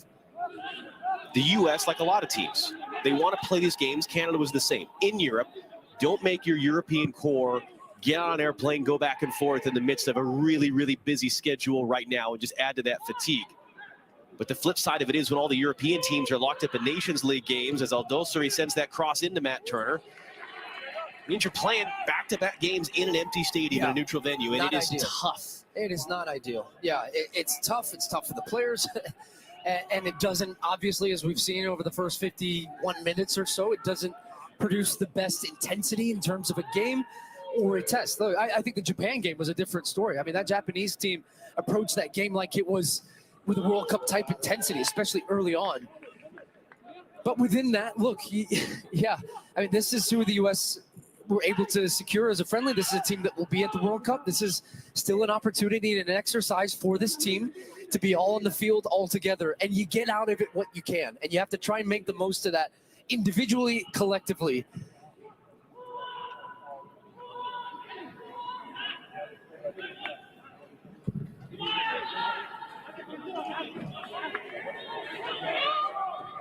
Abdul Hamid lays that off. Hebri into the middle. Sharahili. Long switch to the far side. Too close to Des, but he mishit that one. He was trying to play that up for Pulisic.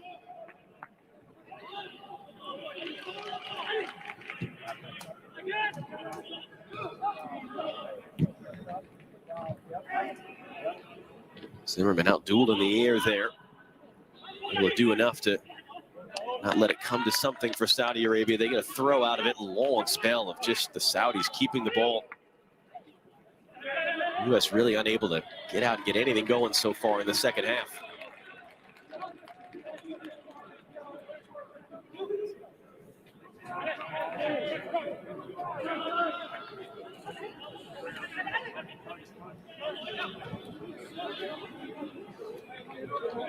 We'll see what other subs Greg Berhalter wants to come with, expecting quite a few in the second half. We had the one early with Ariola coming onto the field. That was the other player Berhalter mentioned was yesterday was Eric Palmer Brown. Can they try to get up some time? Maybe. Yedlin plays that long for Ariola. Outrun right at the last by Abelehi. How can the U.S. press off of it, though? And down is DeAndre Yedlin for the United States.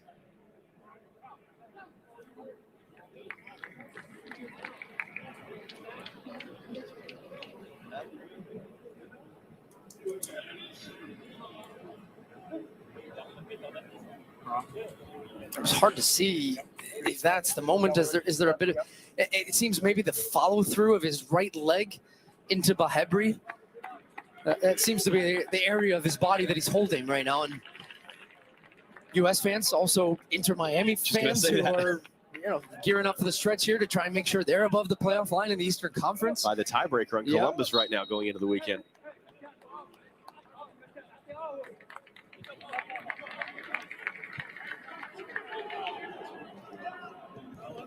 Well, a big game coming up for the U.S. women. Boy, is that going to be a lot of fun against England. Friday, October 7th, daytime on Fox Network Television from a sold-out Wembley. U.S. and England on the road to the FIFA World Cup 2023 next summer in Australia, New Zealand. 2:30 Eastern. Coverage begins next Friday. Live on Fox, and reinforcements it looked in like the wings. Scally, McKenzie, and Ferreira, I believe, are the three that I saw there getting ready, and an opportunity for a couple of these guys. I mean, Mark McKenzie gets called in as a injury replacement, so he gets a chance now. It's for some game time again. Joe Scally, who's having a terrific season once again with Gladbach in the German Bundesliga. Imagine we see him at right back, or you could switch Serginho Dest to the right and put Scally at left back. Yedlin couldn't get that round the corner to Ariola. And Ferreira, I would imagine, is a straight swap for Ricardo Pepi. We'll talk about that in a little bit if that ends up being the swap, but a very quiet day for Pepi. Ariola into the middle, sent away though by Al Ghanam. Long helps win it back for Adams. So 3 more changes coming for the United States in the next few minutes. Can they find a breakthrough? Can they get a goal? Can they get a win? Their final tune-up before the World Cup. Whatever sort of a camp there is for U.S.-based players, particularly those who aren't in the MLS playoffs, the rest of the group will be joining up really the week before the Monday start for the U.S. against Wales. Handful of practice days, and then you go live. Zimmerman into the middle, beyond Kellen Acosta. U.S. trying to filter numbers back. Zimmerman intercepts and stabs it away.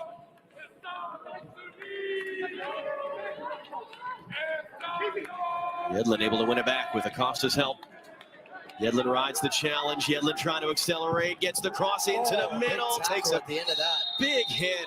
Yeah, that is a bad tackle. Abdulhamid catching Yedlin, and he was never going to get there. Late, very late tackle.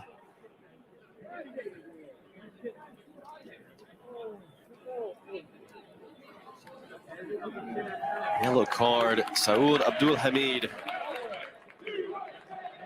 And DeAndre Yedlin, who was already down a moment ago, is down again. Well, great work initially from Yedlin. They win the ball back, they break down the right, he ends up putting a good ball in, and look at this challenge here from Abdulhamid. He just cleans through. He's so late on that ball, catches Yedlin above the ankle. Dr. Joe Macknick is our rules analyst watching with us today. Joe, what do you think of that?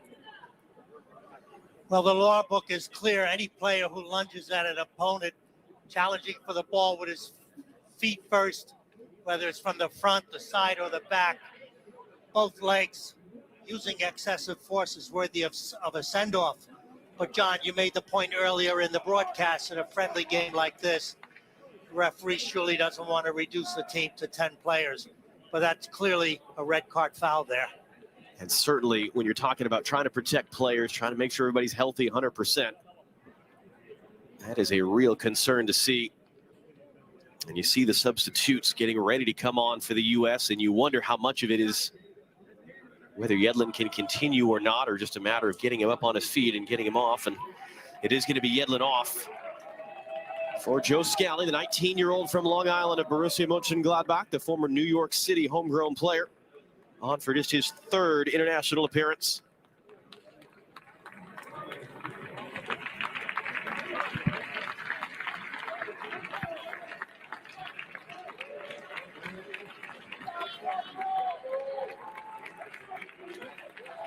Well, it's a little more encouraging that he can walk off the field, and Aaron Long is the other one who's going to come off for Mark McKenzie. So Long given a second chance. Greg Berhalter saying he struggled, particularly on the ball. Wanted to get him back out there. His day is done. Ricardo Pepi as well, withdrawn. What are the appropriate measured conclusions to take right now? Indeed, a difficult game for Pepi to find a way into the game. Only 13 touches, lowest of any player on the U.S., including the goalkeeper, Matt Turner. So it just shows you he struggled to find a way to get touches on the ball. Not uncommon for a striker, but then even in, we'll get back to it in a minute here after Pulisic. The ensuing free kick from the Yedlin foul to the top of the box. Acosta charging in. No one in blue can get on the end of the knockdown. Yeah, Joe Scally's first touch to clean it up. Well, I don't think, the United States weren't good enough in the final third to create good chances where he could make that last run and get on the end of a cross or something around the boxes. Turner, it's just been a sloppy second half, hasn't it, for the U.S.? Finished the first half sloppy, too. The last 15 of the first half as well. Adams won it, gave it away as it rolled in. Turner able to react off his line as McKenzie was scrambling defensively there on a Asiri.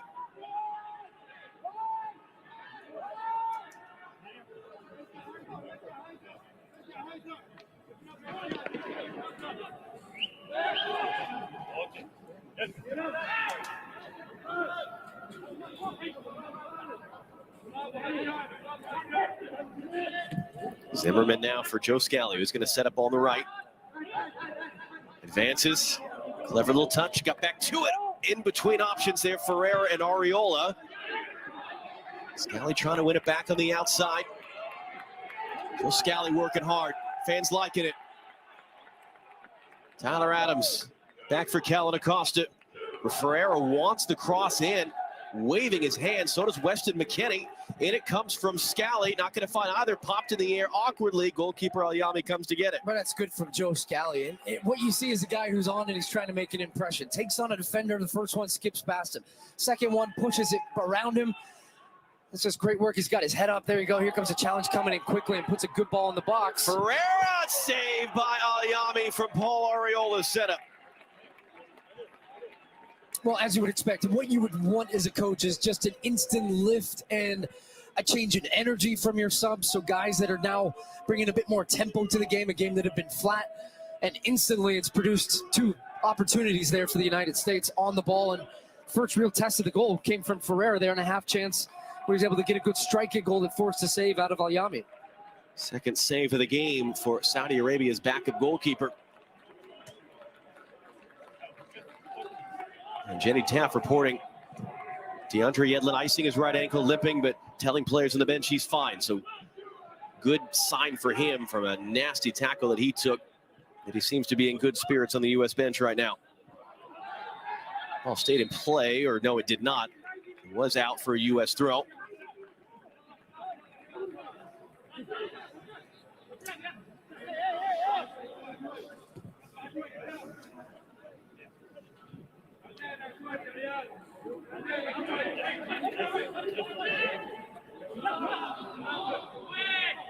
Ferreira wanted that ball over the top from Zimmerman. He's been gesticulating a lot. Wanted to get those crosses in, wanting to get those balls in behind. Zimmerman now for Scally. Given the space from Arriola's run. Scally keeps it. Crosses closed down.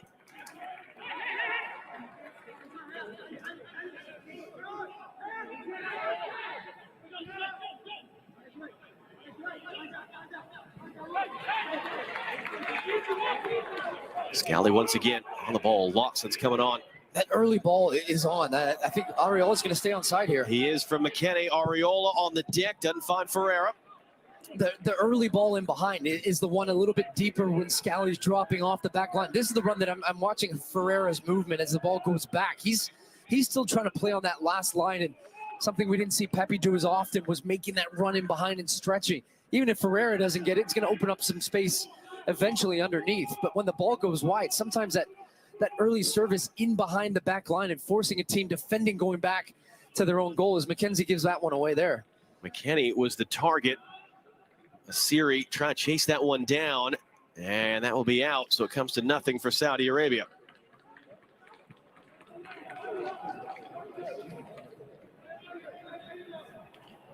This was the giveaway from just an errant pass, trying to pick out their left back, and it goes straight to Paul Arriola, plays it to Ferreira. Ball kind of bounced up on him on that first touch, but it's a good quick reaction shot, just not either side of Alyami to put it past him. Ferreira had the look after about 7 minutes on Friday, the header that he put up over the bar. 7 goals in his first 14 games for the U.S., 4 of them against Grenada in June. 2 changes in the wings for Saudi Arabia. Scally long, Arriola chasing. Given right back to him, though, by the defender, Abelehi. Ferreira for Adams.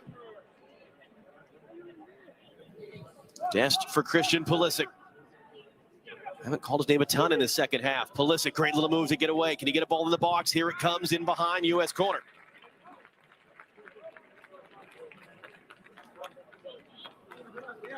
And the substitutes will wait. A third as well will be coming on.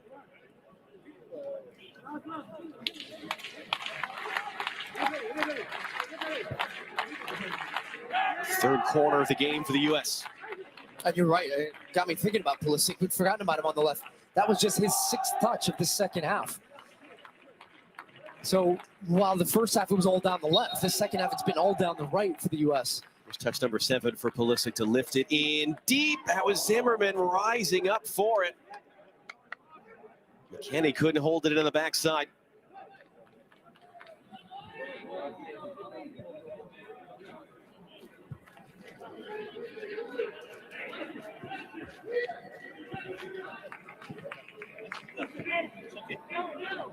looks like the changes will come now for Saudi Arabia with 25 minutes to go.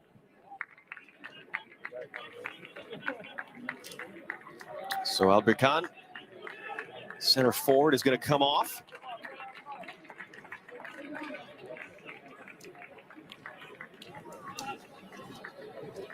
Fahad Al-Mualed will replace him. Nasser Al-Dosari will come off.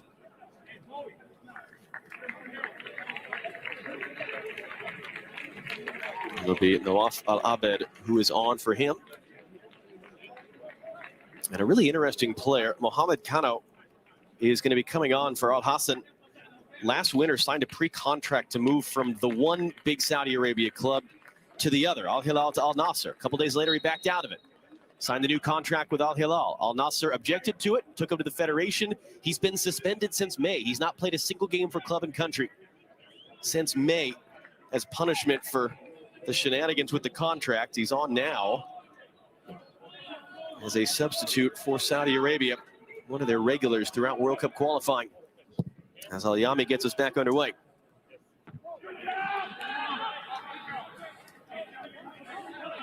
For that matter, Mualed, who came on number 19, he's just returned from a 6-month suspension for doping, his second career doping suspension. So among the challenges Saudi Arabia are dealing with in trying to put together their team for the World Cup. So it's one back here, Al-Abed, who just came onto the field, switched to the far side. As that cross is fired in all the way through. Well, Mualed just on the field.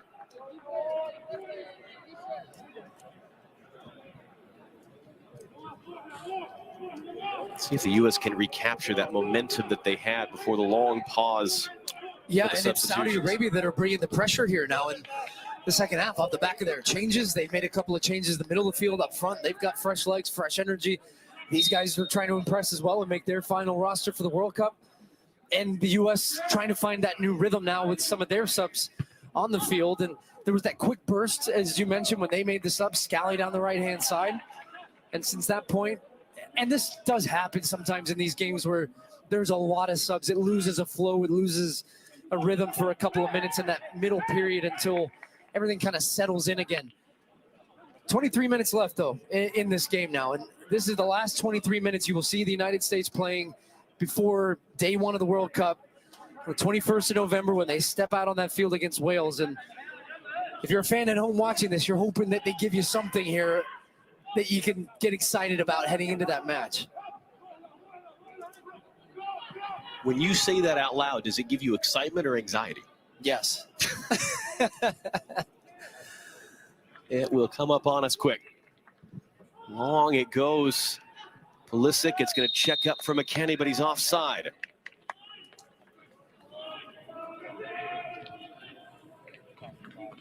Not by much.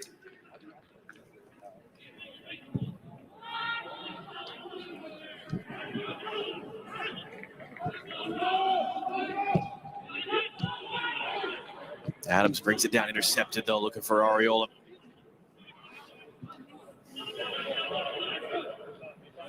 Abdul Hamid.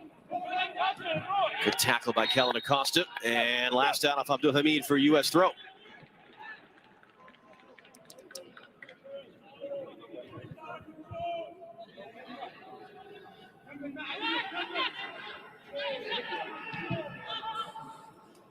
Adams lifts it up. U.S. can't get on it in the middle, though.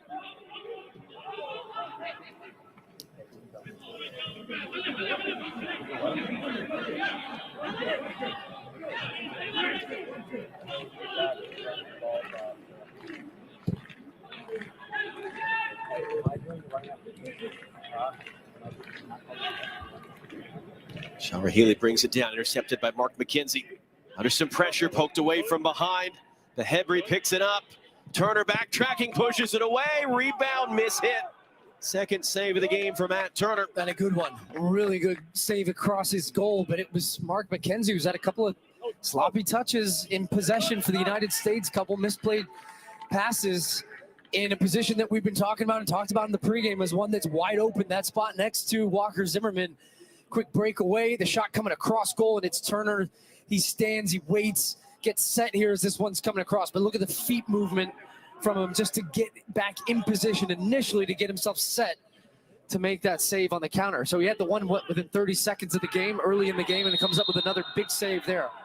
This time it's Ariola gets a chunk taken out of him on the off Al-Abed.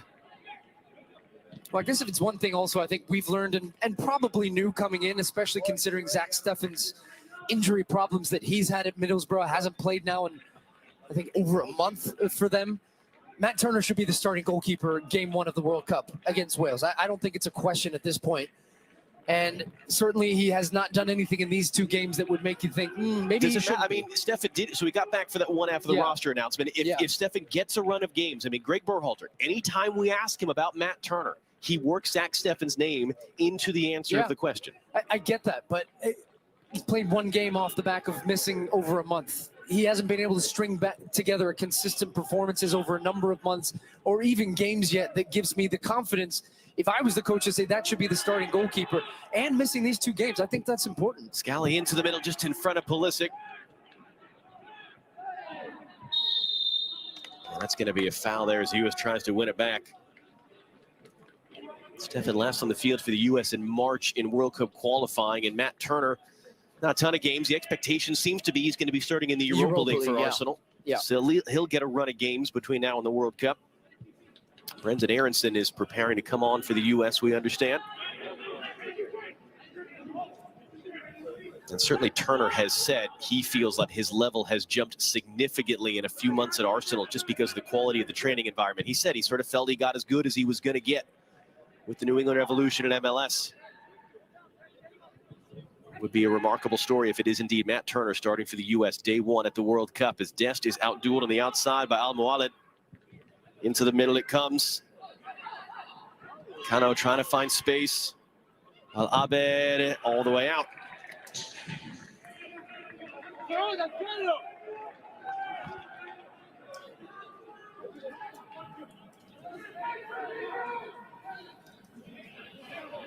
And there is Brendan Aronson. What a couple of years. We keep going back to the, that last MLS game before the pandemic shut down. Here's this young kid who seemed Mark McKenzie of the 2 of them seemed much more mature. Yeah.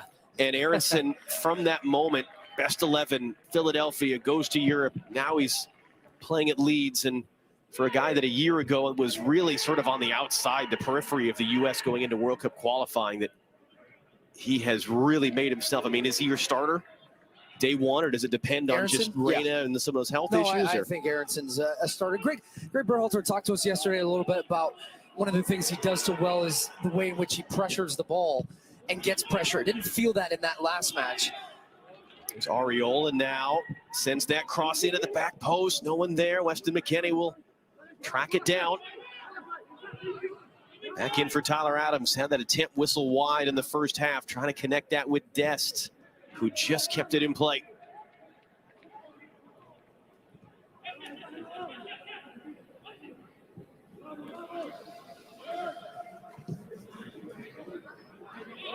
Scally trying to make the run. Did he hold himself onside? Yes, he did. Ariola couldn't return it. Zimmerman battling.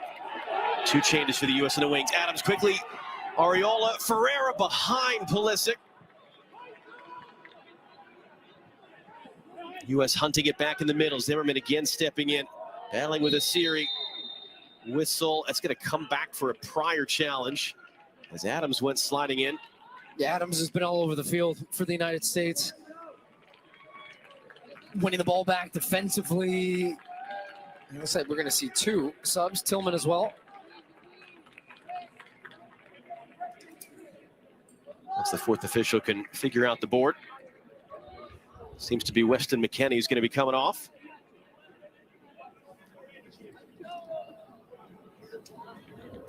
For Malik Tillman.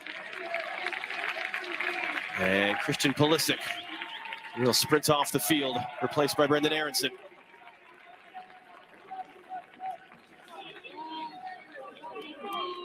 Certainly good to see Pulisic back after missing the game on Friday. Goes 75 minutes. So it's interesting. It looks like Tillman is going to go out on the left, and Aronson is going to slide in to the middle. It's an area where we've seen him a little bit, sort of that experimentation. Where does Aronson play? Where's his best role? That cross comes into the middle off the bounce. Scally trying to bring it down. Able to get rid of it.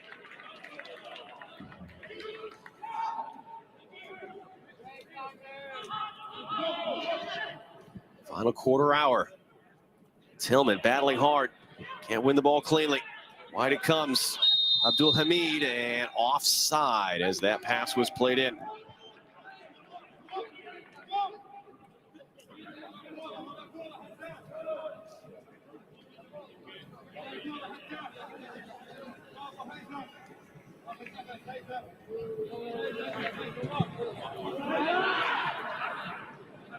Is there anything other than a goal and a win at this point that you want to see?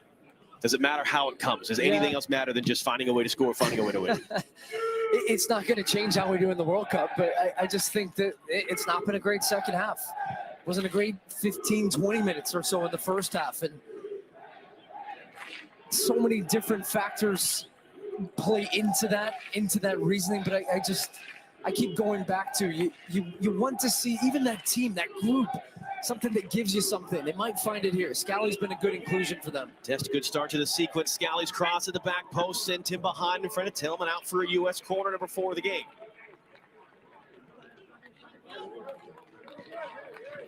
I think expectations have been raised for this team. I don't think tying Saudi Arabia 0-0 in your last match before a World Cup is a great sign.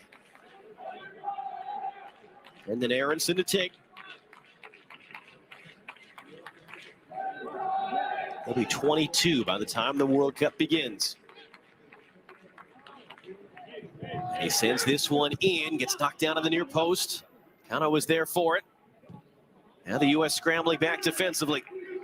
Adams on the run. Behebri plays it forward to Asiri. Scally's there with the challenge.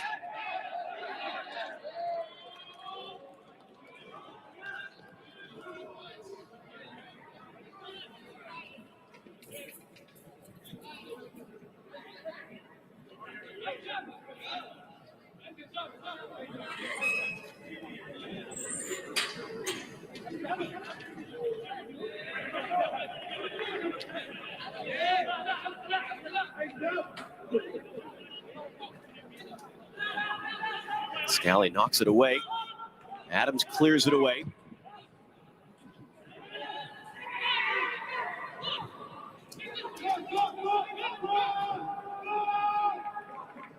Turner seems a bit unsure here. He's trying to go wide for Tillman in the end. It's given back to Saudi Arabia.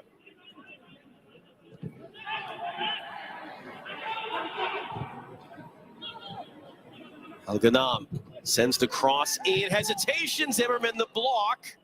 And it will run all the way out for a corner.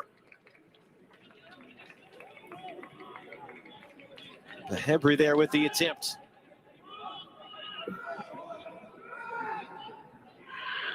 He's shaking his head off the foot. He probably thought that was in.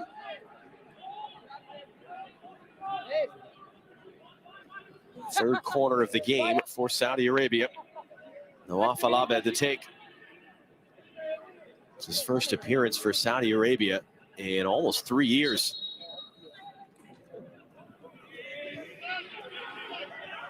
And he'll play that one short. Cross takes a deflection. Aronson was out to close it down. We'll do it again.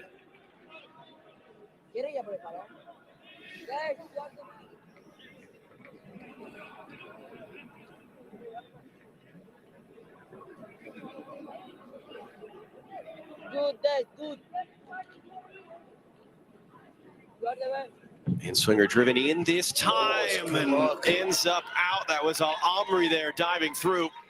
And a good look at it, didn't he? What a great ball in, too. Hit it with pace. It's dipping.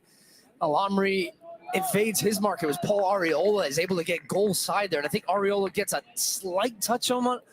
Maybe it's Scally in front that throws him off because he just misses that. That's a wide open look inside the 6-yard box. You see his reaction after. He knows that's a big missed opportunity there for Al-Amri.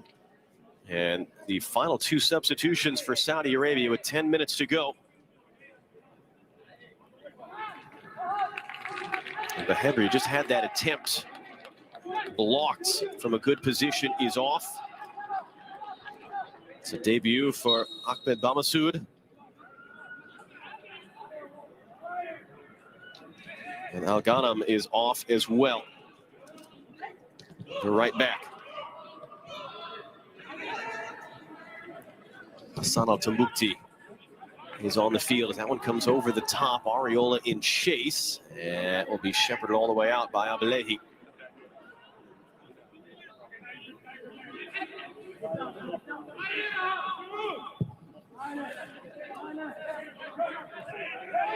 Zimmerman couldn't get anything on that one. Asiri trying to nod it forward. U.S. hoping the flag comes up. It does not.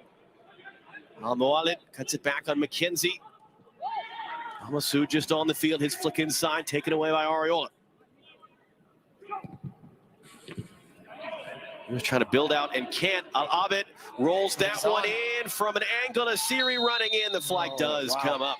I thought that he timed his run well there, Asiri, that Saudi Arabia had won the second ball. And that touch just takes Tyler Adams out. Yeah, and that's a good call. He is about just over a yard offside there. It's a good step from Mark McKenzie, actually, to read that play, see the run of Asiri, and then also to step and make sure he's in line there with Walker Zimmerman to draw Asiri offside. Oh, man. Zimmerman and Scally there couldn't make a connection.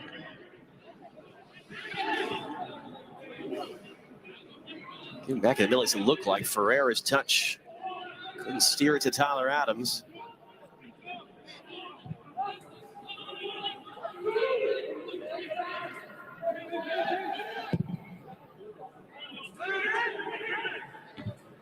Scally nods it forward.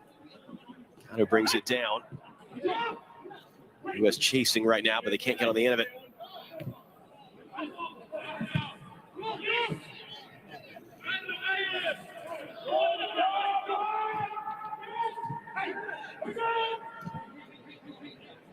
Kind of charging down on Turner there, who goes long. Ferreira and Areola trying to get themselves back onside. Aronson in chase, nodded back to Al-Yami, the goalkeeper.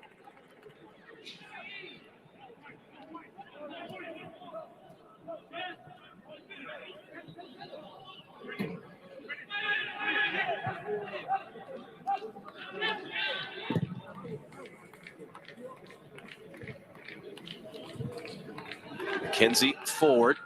Tillman trying to bring it down. Tackle off of him, though, by Al-Tambukti. Aronson couldn't take the ball back off Al-Abed. Now it comes to Bamasoud.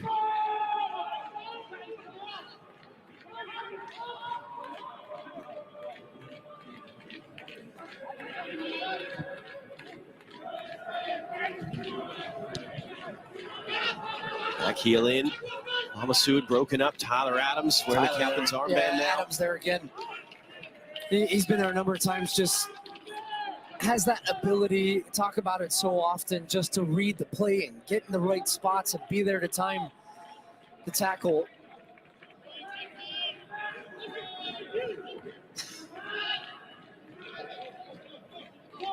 Two saves today for Matt Turner, 6 on Friday against Japan. U.S. with the possession edge, but being outshot 9-6. And just 2 attempts at goal for the U.S., both saved by Mohamed Al-Yami. Maybe the best chance all game was that Saudi corner a couple of minutes ago. Yeah, that missed header, yeah. Ferreira chasing, as that was a bit under hit for Al-Yami. He's forced to send it out for a throw.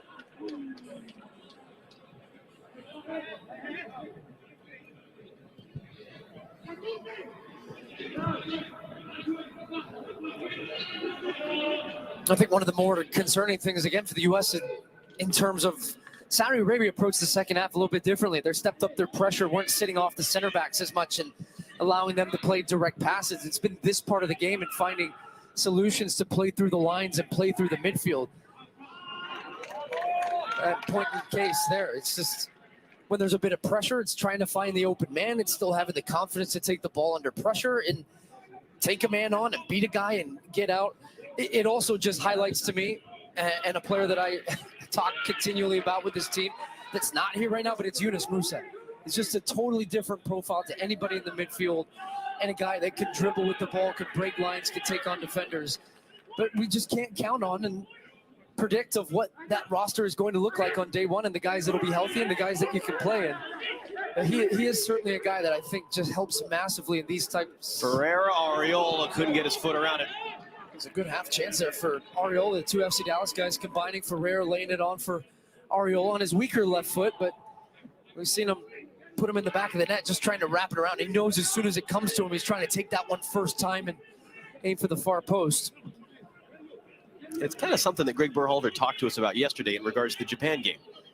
It's not his job to yell and scream and get angry. It's his job to find a way to figure this out and to try to make sure that this team is in the right mental frame of mind, has the right physical preparation.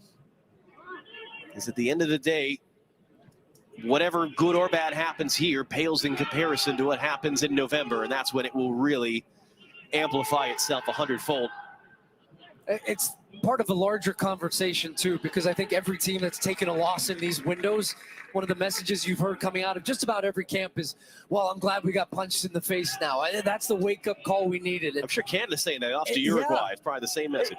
And you know what? It can be, but how do you make it that it's not, that it is that case, that it is the punch in the face? Well, you have to turn it around, and eventually you have to put it together and perform. It didn't happen from game 1 to game 2. Bit of improvement, but you're playing a weaker opponent, I feel. I know they finished higher than Japan in the standings, but this isn't even Saudi Arabia's A group. And the U.S. have yet to score a goal again, and yet to score a goal from open play.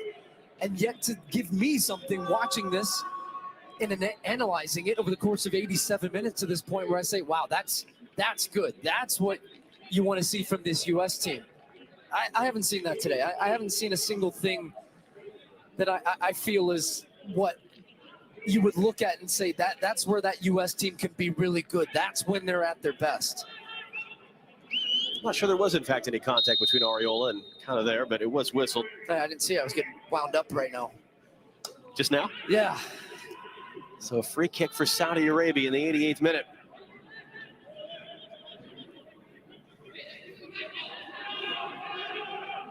Awafalabet to take. 32 years of age, 11 years of injury hit, intermittent experience, lifting it up deep to the back post. And man down, I was Scally there, got hit in the back of the head. Now it's fine. If the referee doesn't think it's a foul, okay, you still got to stop the game if a guy is down with a head injury. Scally certainly seems to think he was fouled.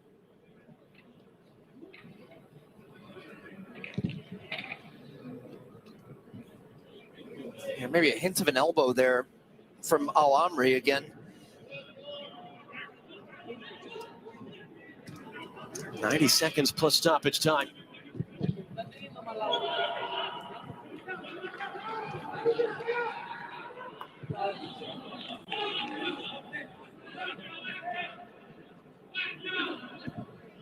Oyami, a little too cute. Tillman takes it away. Tillman into the middle, not going to find Ariola, at least not first.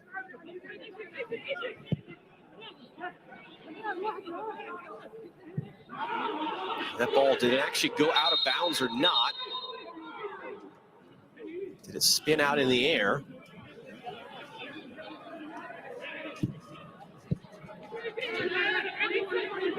Aronson chasing.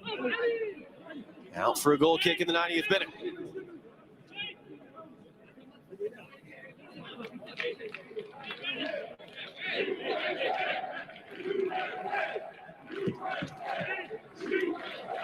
The roster expected to be named November 9th. It's officially due to FIFA Monday, November 14th. That is the day the U.S. will open camp in Qatar. The following Monday, November the 21st, live on Fox, they will return to the World Cup against Gareth Bale and Wales, whose manager Rob Page is in the stadium in Murcia watching this. And the only other expectation we have is some sort of a camp for MLS-based players who are not a part of the MLS playoffs, as we have decision day coming up on October 9th. 3 added minutes left in this one against Saudi Arabia. Adams, great tackle. Can the U.S. go? Adams evades a would-be foul, reverses the pass. Ferreira wasn't looking for it, didn't find Tillman.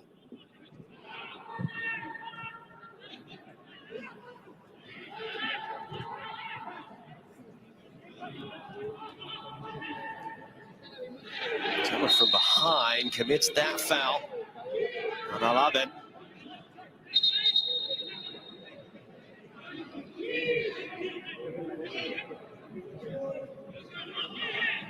And a yellow card to Tyler Adams.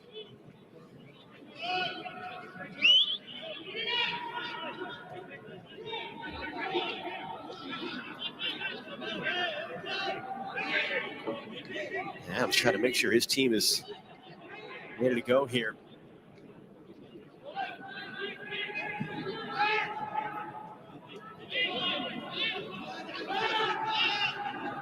'92nd minute. Go off Alabed to take.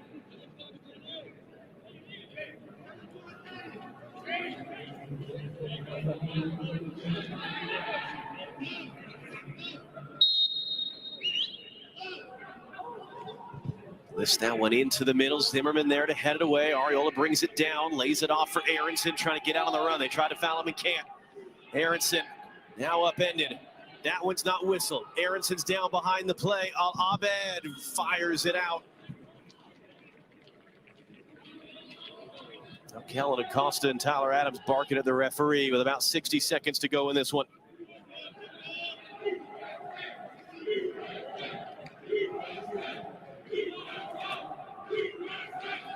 Aronson took a beating on Friday. He's grimacing again now. About 1,000 fans in a 31,000 capacity stadium trying to do what they can to urge the U.S. forward in the final moments. Tillman couldn't get on the end of it. Scally battling for that one. Referee will blow the foul. Anything else you want to add? Yeah, I mean, it's a difficult one, though, to truly analyze. From a competitive standpoint, there wasn't a real intensity to the game. From a United States perspective, I think it was poor. Again, not as poor as the Japan game. He kept a clean sheet. That's a bonus. A couple of good saves from Matt Turner. Individual performances, trying to think of people that stuck out to me and stood out. Tyler Adams, I thought, had a good game in the middle of the field. Walker Zimmerman had a good game in the back. I think Joe Scally in his limited minutes in the second half has impressed in moments. Outside of that, nobody's really taken it and said, hey, I'm going to really grab this game. From a collective performance from the U.S., I felt that it was sloppy with the ball. Final third didn't really have a cutting edge and create good quality opportunities. Expected goals speak to that. Saudi Arabia have a higher expected goals in the game than the United States. They outshot the U.S. The U.S. had some possession in moments, but just weren't dangerous. And I think that's the biggest concern when you think about an ability to score goals, and even, again, from the number 9 position, just not getting production or even an involvement or a presence in the game where you felt, hey, we've got somebody up there that's going to put the ball in the back of the net. So that's a lot. And not a lot of good. And that's how a lot of people around this country are feeling right now. They want to be excited about this team. They want to be excited to see the U.S. back in the Men's World Cup. And the hope is when the final whistle goes, November the 21st, in the game against Wales, we're saying, remember how rough that was in September? Look at what these guys just did. And that's the way you have to look at this. And that you're going to get guys back. You're going to get the Yunus Musas, etc. And that, not that you're ready now, that you're ready November 21st, that first match against Wales. That's what counts. That's when it really matters. If you turn up when the lights are brightest and the stage is the biggest. Final seconds of this one. Serginho Dest for Brendan Aronson. Back for Dest. Rolled in for Tyler Adams. Rides the bump, trying to lay it in. Second chance. Bouncing around. Aronson off the chest. In traffic. It's cleared away. And that's it. Well, start the clock. 54 days, 22 hours, 7 minutes, 40 seconds-ish between now and kickoff between the United States and Wales at the World Cup as the final preparation match ends scoreless after the break. Rob, Clint, Alexi, and Stu will wrap up the day as it finishes in Murcia, Spain. The United States 0, Saudi Arabia 0. You're making all the difference out there, kid. Für Dortmund, was justlich war on the next big American pressure. Pressure. So where do you think this pressure is coming from? Everyone. I'm just here for the mints. The managers will have faith in you. So much pressure. Pressure makes diamonds. True. Prolific! He scores! Incredible!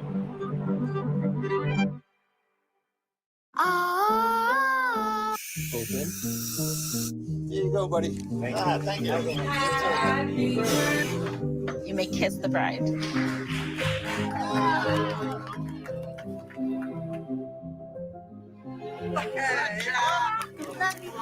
Love you, Dad. Oh my God. Our baby girl.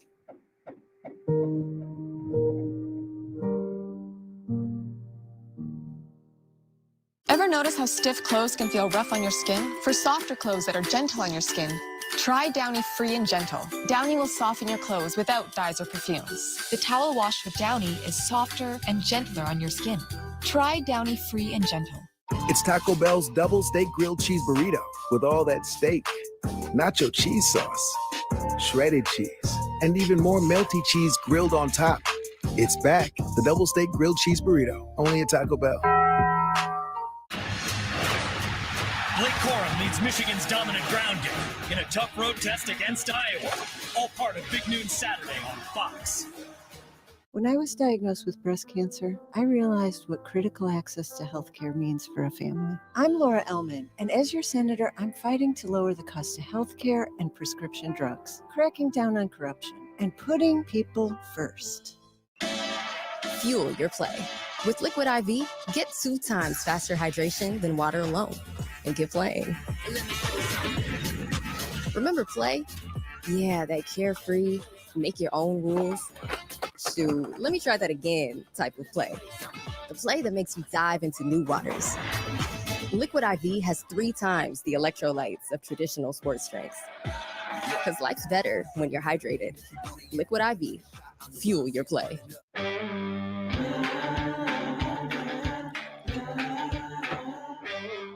Your small business has a partner that always puts you first. GoDaddy, tools and support for every small business first. Are the first family of country music. The year's #1 new drama began with a twist no one saw coming. Something terrible happened. Tonight, you won't believe what happens next. Got blood in your hands. Monarch, all new tonight on Fox. U.S. forward Jesus Ferreira got just over half an hour of a run off the bench, had this shot on goal, but like Friday, the States held without a goal. 2-0 loss to Japan on Friday, 0-0 today to Saudi Arabia. So the next time the U.S. takes the field, it will be at the World Cup. They begin their campaign November 21st against Wales, Black Friday versus England. They close out Group B play against Iran. All 3 of those matches live on Fox. Here's Jenny Tapp with U.S. head coach Greg Berhalter. Well, Greg, I know you always want to come away with a win, but it was clearly a much improved performance from last week. What were your biggest takeaways, and how did you evaluate this one? I think it was improved. I still think we're not as confident as I'd like. We're playing tentative, and you see, like, the connections they're not there like we'd want. The effort was great today. The intensity was great, especially at the end of the game. You know, we kept pushing, kept trying to score. So, you know, I can't fault the effort, but we need to keep improving. In terms of that confidence, is there a specific player or players that you're looking to step up? I think in general, you know, it's nervy times. People are worried about being on the roster or not, and it's a difficult moment. But having said that, we just need to go out and play together. And so, you know, it's still, the confidence isn't there yet, but we'll get there. Were any of your questions about the number 9 position answered tonight? It was tough. It was tough. I mean, Jesus came on and got a couple chances. It was tough for Ricardo. He didn't get much service. He didn't get many chances. So, you know, it's really hard to evaluate players when they're not getting opportunities. This was it before the World Cup. What is the message to the guys in the locker room? Well, now it's okay. This camp is done. And when we get to Qatar, you know, be at ease, right? This is the team. The team's not changing after that. And we need to play our game, play with confidence. Thank you for the time. Thank you. Greg Berhalter saying this camp is done for a lot of U.S. fans out there. Good riddance. Thank goodness, right? Rob Stone, Stu Holden, Clint Dempsey, Alexi Lawless here with you. Not how you want to close out your last two games heading into a World Cup. The takeaways, we'll start with you, Clint, from this two-match window. There's not much good that you can take away from these other than they kept a clean sheet in the second game. They put in a better performance in the second game, but still just not creating enough chances, no goals scored. There's really no buzz going into the World Cup thinking, man, we're going to get out of the group and go on and do well. So really kind of a frustrating window for a lot of these players and for the coach and staff and also the fans at home. This was the part you were frustrated. The U.S. getting in good positions and just an inability to put a good cross into the box. Yeah, you watched in the game, they had like 21 crosses, only completed 2 of them. I mean, there's at times where they took too long and they got that first cross blocked. And then there's also times where, all right, no one's in the box that is open. Find somebody on the top of the box with a cutback. Sometimes you have to do a percentage cross just to get people in dangerous areas to get chances. Greg Berhalter said these are nervy times, okay? Nervy times? You got the World Cup coming. A billion people are going to be watching you. If you can't hack it in a sterile environment like this against 2 okay teams that are going to the World Cup, I don't want you on the plane. I don't want you in Qatar. Figure it out. This was an uninspired, unflattering, and maybe even unnecessary type of window in terms of these games and, you know, the circumstances around them. But we wanted to believe in this team going in. Now, that's the bad news, all right? Good news is you can shut the door. You just damn well better hope that when you flick that switch for the World Cup, that energy is there. And I think that's it for the U.S. Greg talked about the lack of confidence and personality. That's what we've been fed for the last 2 years about this team, this young, fearless, hungry. I want to see that game 1 of the World Cup. When you look in the players' eyes and they look down the line, you want to believe. You want them to believe in themselves. They're not just happy to be there, that this U.S. team can compete at a World Cup. Oh, Greg Berhalter, though, wanted to see it in this 2-game window. He didn't. Yeah. You're going to have to look long and hard to find some of those windows. Matt Turner, congratulations. Another good game. You're probably the #1 heading to Qatar. Outside of that, a whole lot of U.S. questions leading into the World Cup. First Things First is sponsored by Ram Trucks, built to serve. Live from New York. The show that is the Stevie Van Zandt of all sports television. It's First Things First. Today, the Chiefs abandon their dreams of going 20-0. I never said that, I know. With a dismal showing to the Colts. Should Kansas City fans, plural, or specifically fans, singular, be worried? Meanwhile, the Bills break down and their OC attacks several office supplies. Why Nick thinks this is a sign of trouble for Buffalo. And finally, Patrick Beverley, the newest Laker, and my favorite, Nick, says his favorite LeBron highlight is this one when he blocked LeBron. I can't stand it. Stop, he's wonderful. Alongside Nick Wright, I'm Kevin Wildes. Brew, do you like Pat Bev's response? No, but I like Pat Bev on the Lakers. I don't like the response, but I do like him on the Lakers. And I think LeBron likes him on the Lakers. The highest That's the moment most in important the history of the Clippers franchise right there. So I don't blame it might be. No, that was the Battle of L.A. It's up there. The Battle of won like 20 straight games or something. Hey, we start with the Cowboys win. Dallas was all over Danny Dimes all night. Cooper Rush, steady leadership. 215 and a touchdown. Here's Jerry Jones on his kind of QB1. Take a listen. Well, let me say this. He's certainly playing as well as anybody could have expected. He understands this offense. He has got the makeup for a top quarterback, and I underline the word makeup for a top quarterback. And we're very fortunate. He's doing a great job, and I know that he doesn't have anybody that's supporting him any more than Dak. Jerry might be supporting more than that. There might be one person. Did we collectively write off the Cowboys too soon? No, I mean, I don't feel I did because I'm still writing them off. Oh. Before the year, I thought they were an 8-win team. Sit here right here today, and I'm like, yeah, that's an 8-win team. What?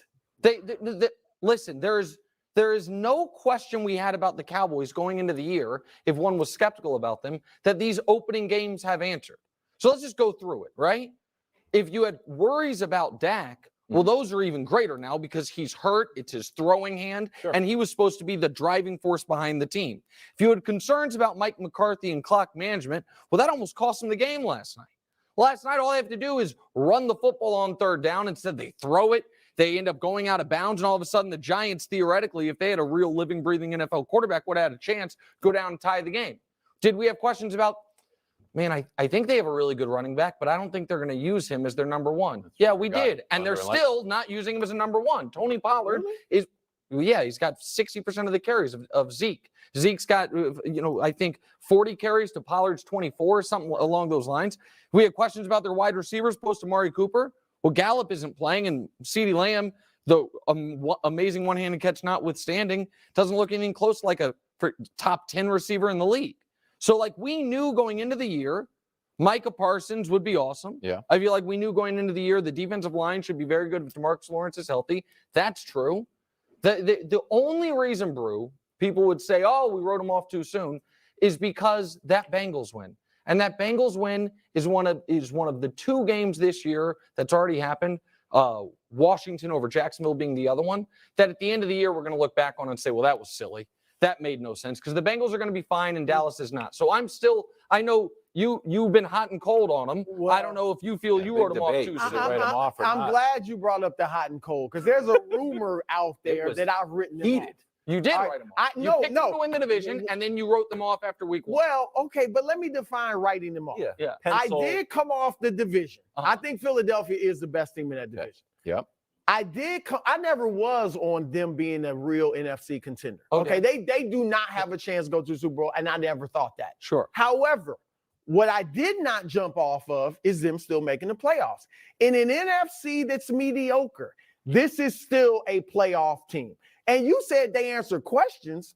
The defense is great. Okay. But we said that after week 1. Bro. We knew it was good, really good, but Nick, the defense is great. That pass rush, and it's not, like you said, it's not just Parsons, it's Lawrence and others. So the defense is great. I'm shocked that you don't think the running game is anything special. I mean, in today's NFL, you rarely have like a number 1 back. Zeke is doing fine. Yesterday, they were complete thunder and lightning, he and Pollard. I get it. It was against the Giants, but this running game is legit. But your better back is usually the back who gets the most carries. You don't, not in this. Look, neither one of them is Derrick Henry. Neither one of them is Jonathan Taylor anymore. So I'm fine with both of them basically splitting carries. They ran for almost 180 yards yesterday on 28 carries. That's a number 1 back, both of them combined. And what I like, Nick, and what they should do with Dak when he gets back, having Cooper rush is forcing them to play the type of ball they should, which is, I said it last week, defense is stout, running game is strong and primary, and then Cooper Rush, the quarterback, is efficient and makes some throws here and there. That's all they need. With Dak, Dallas got to believing that Dak was like this special elite quarterback that could carry them with his arm. He's not that.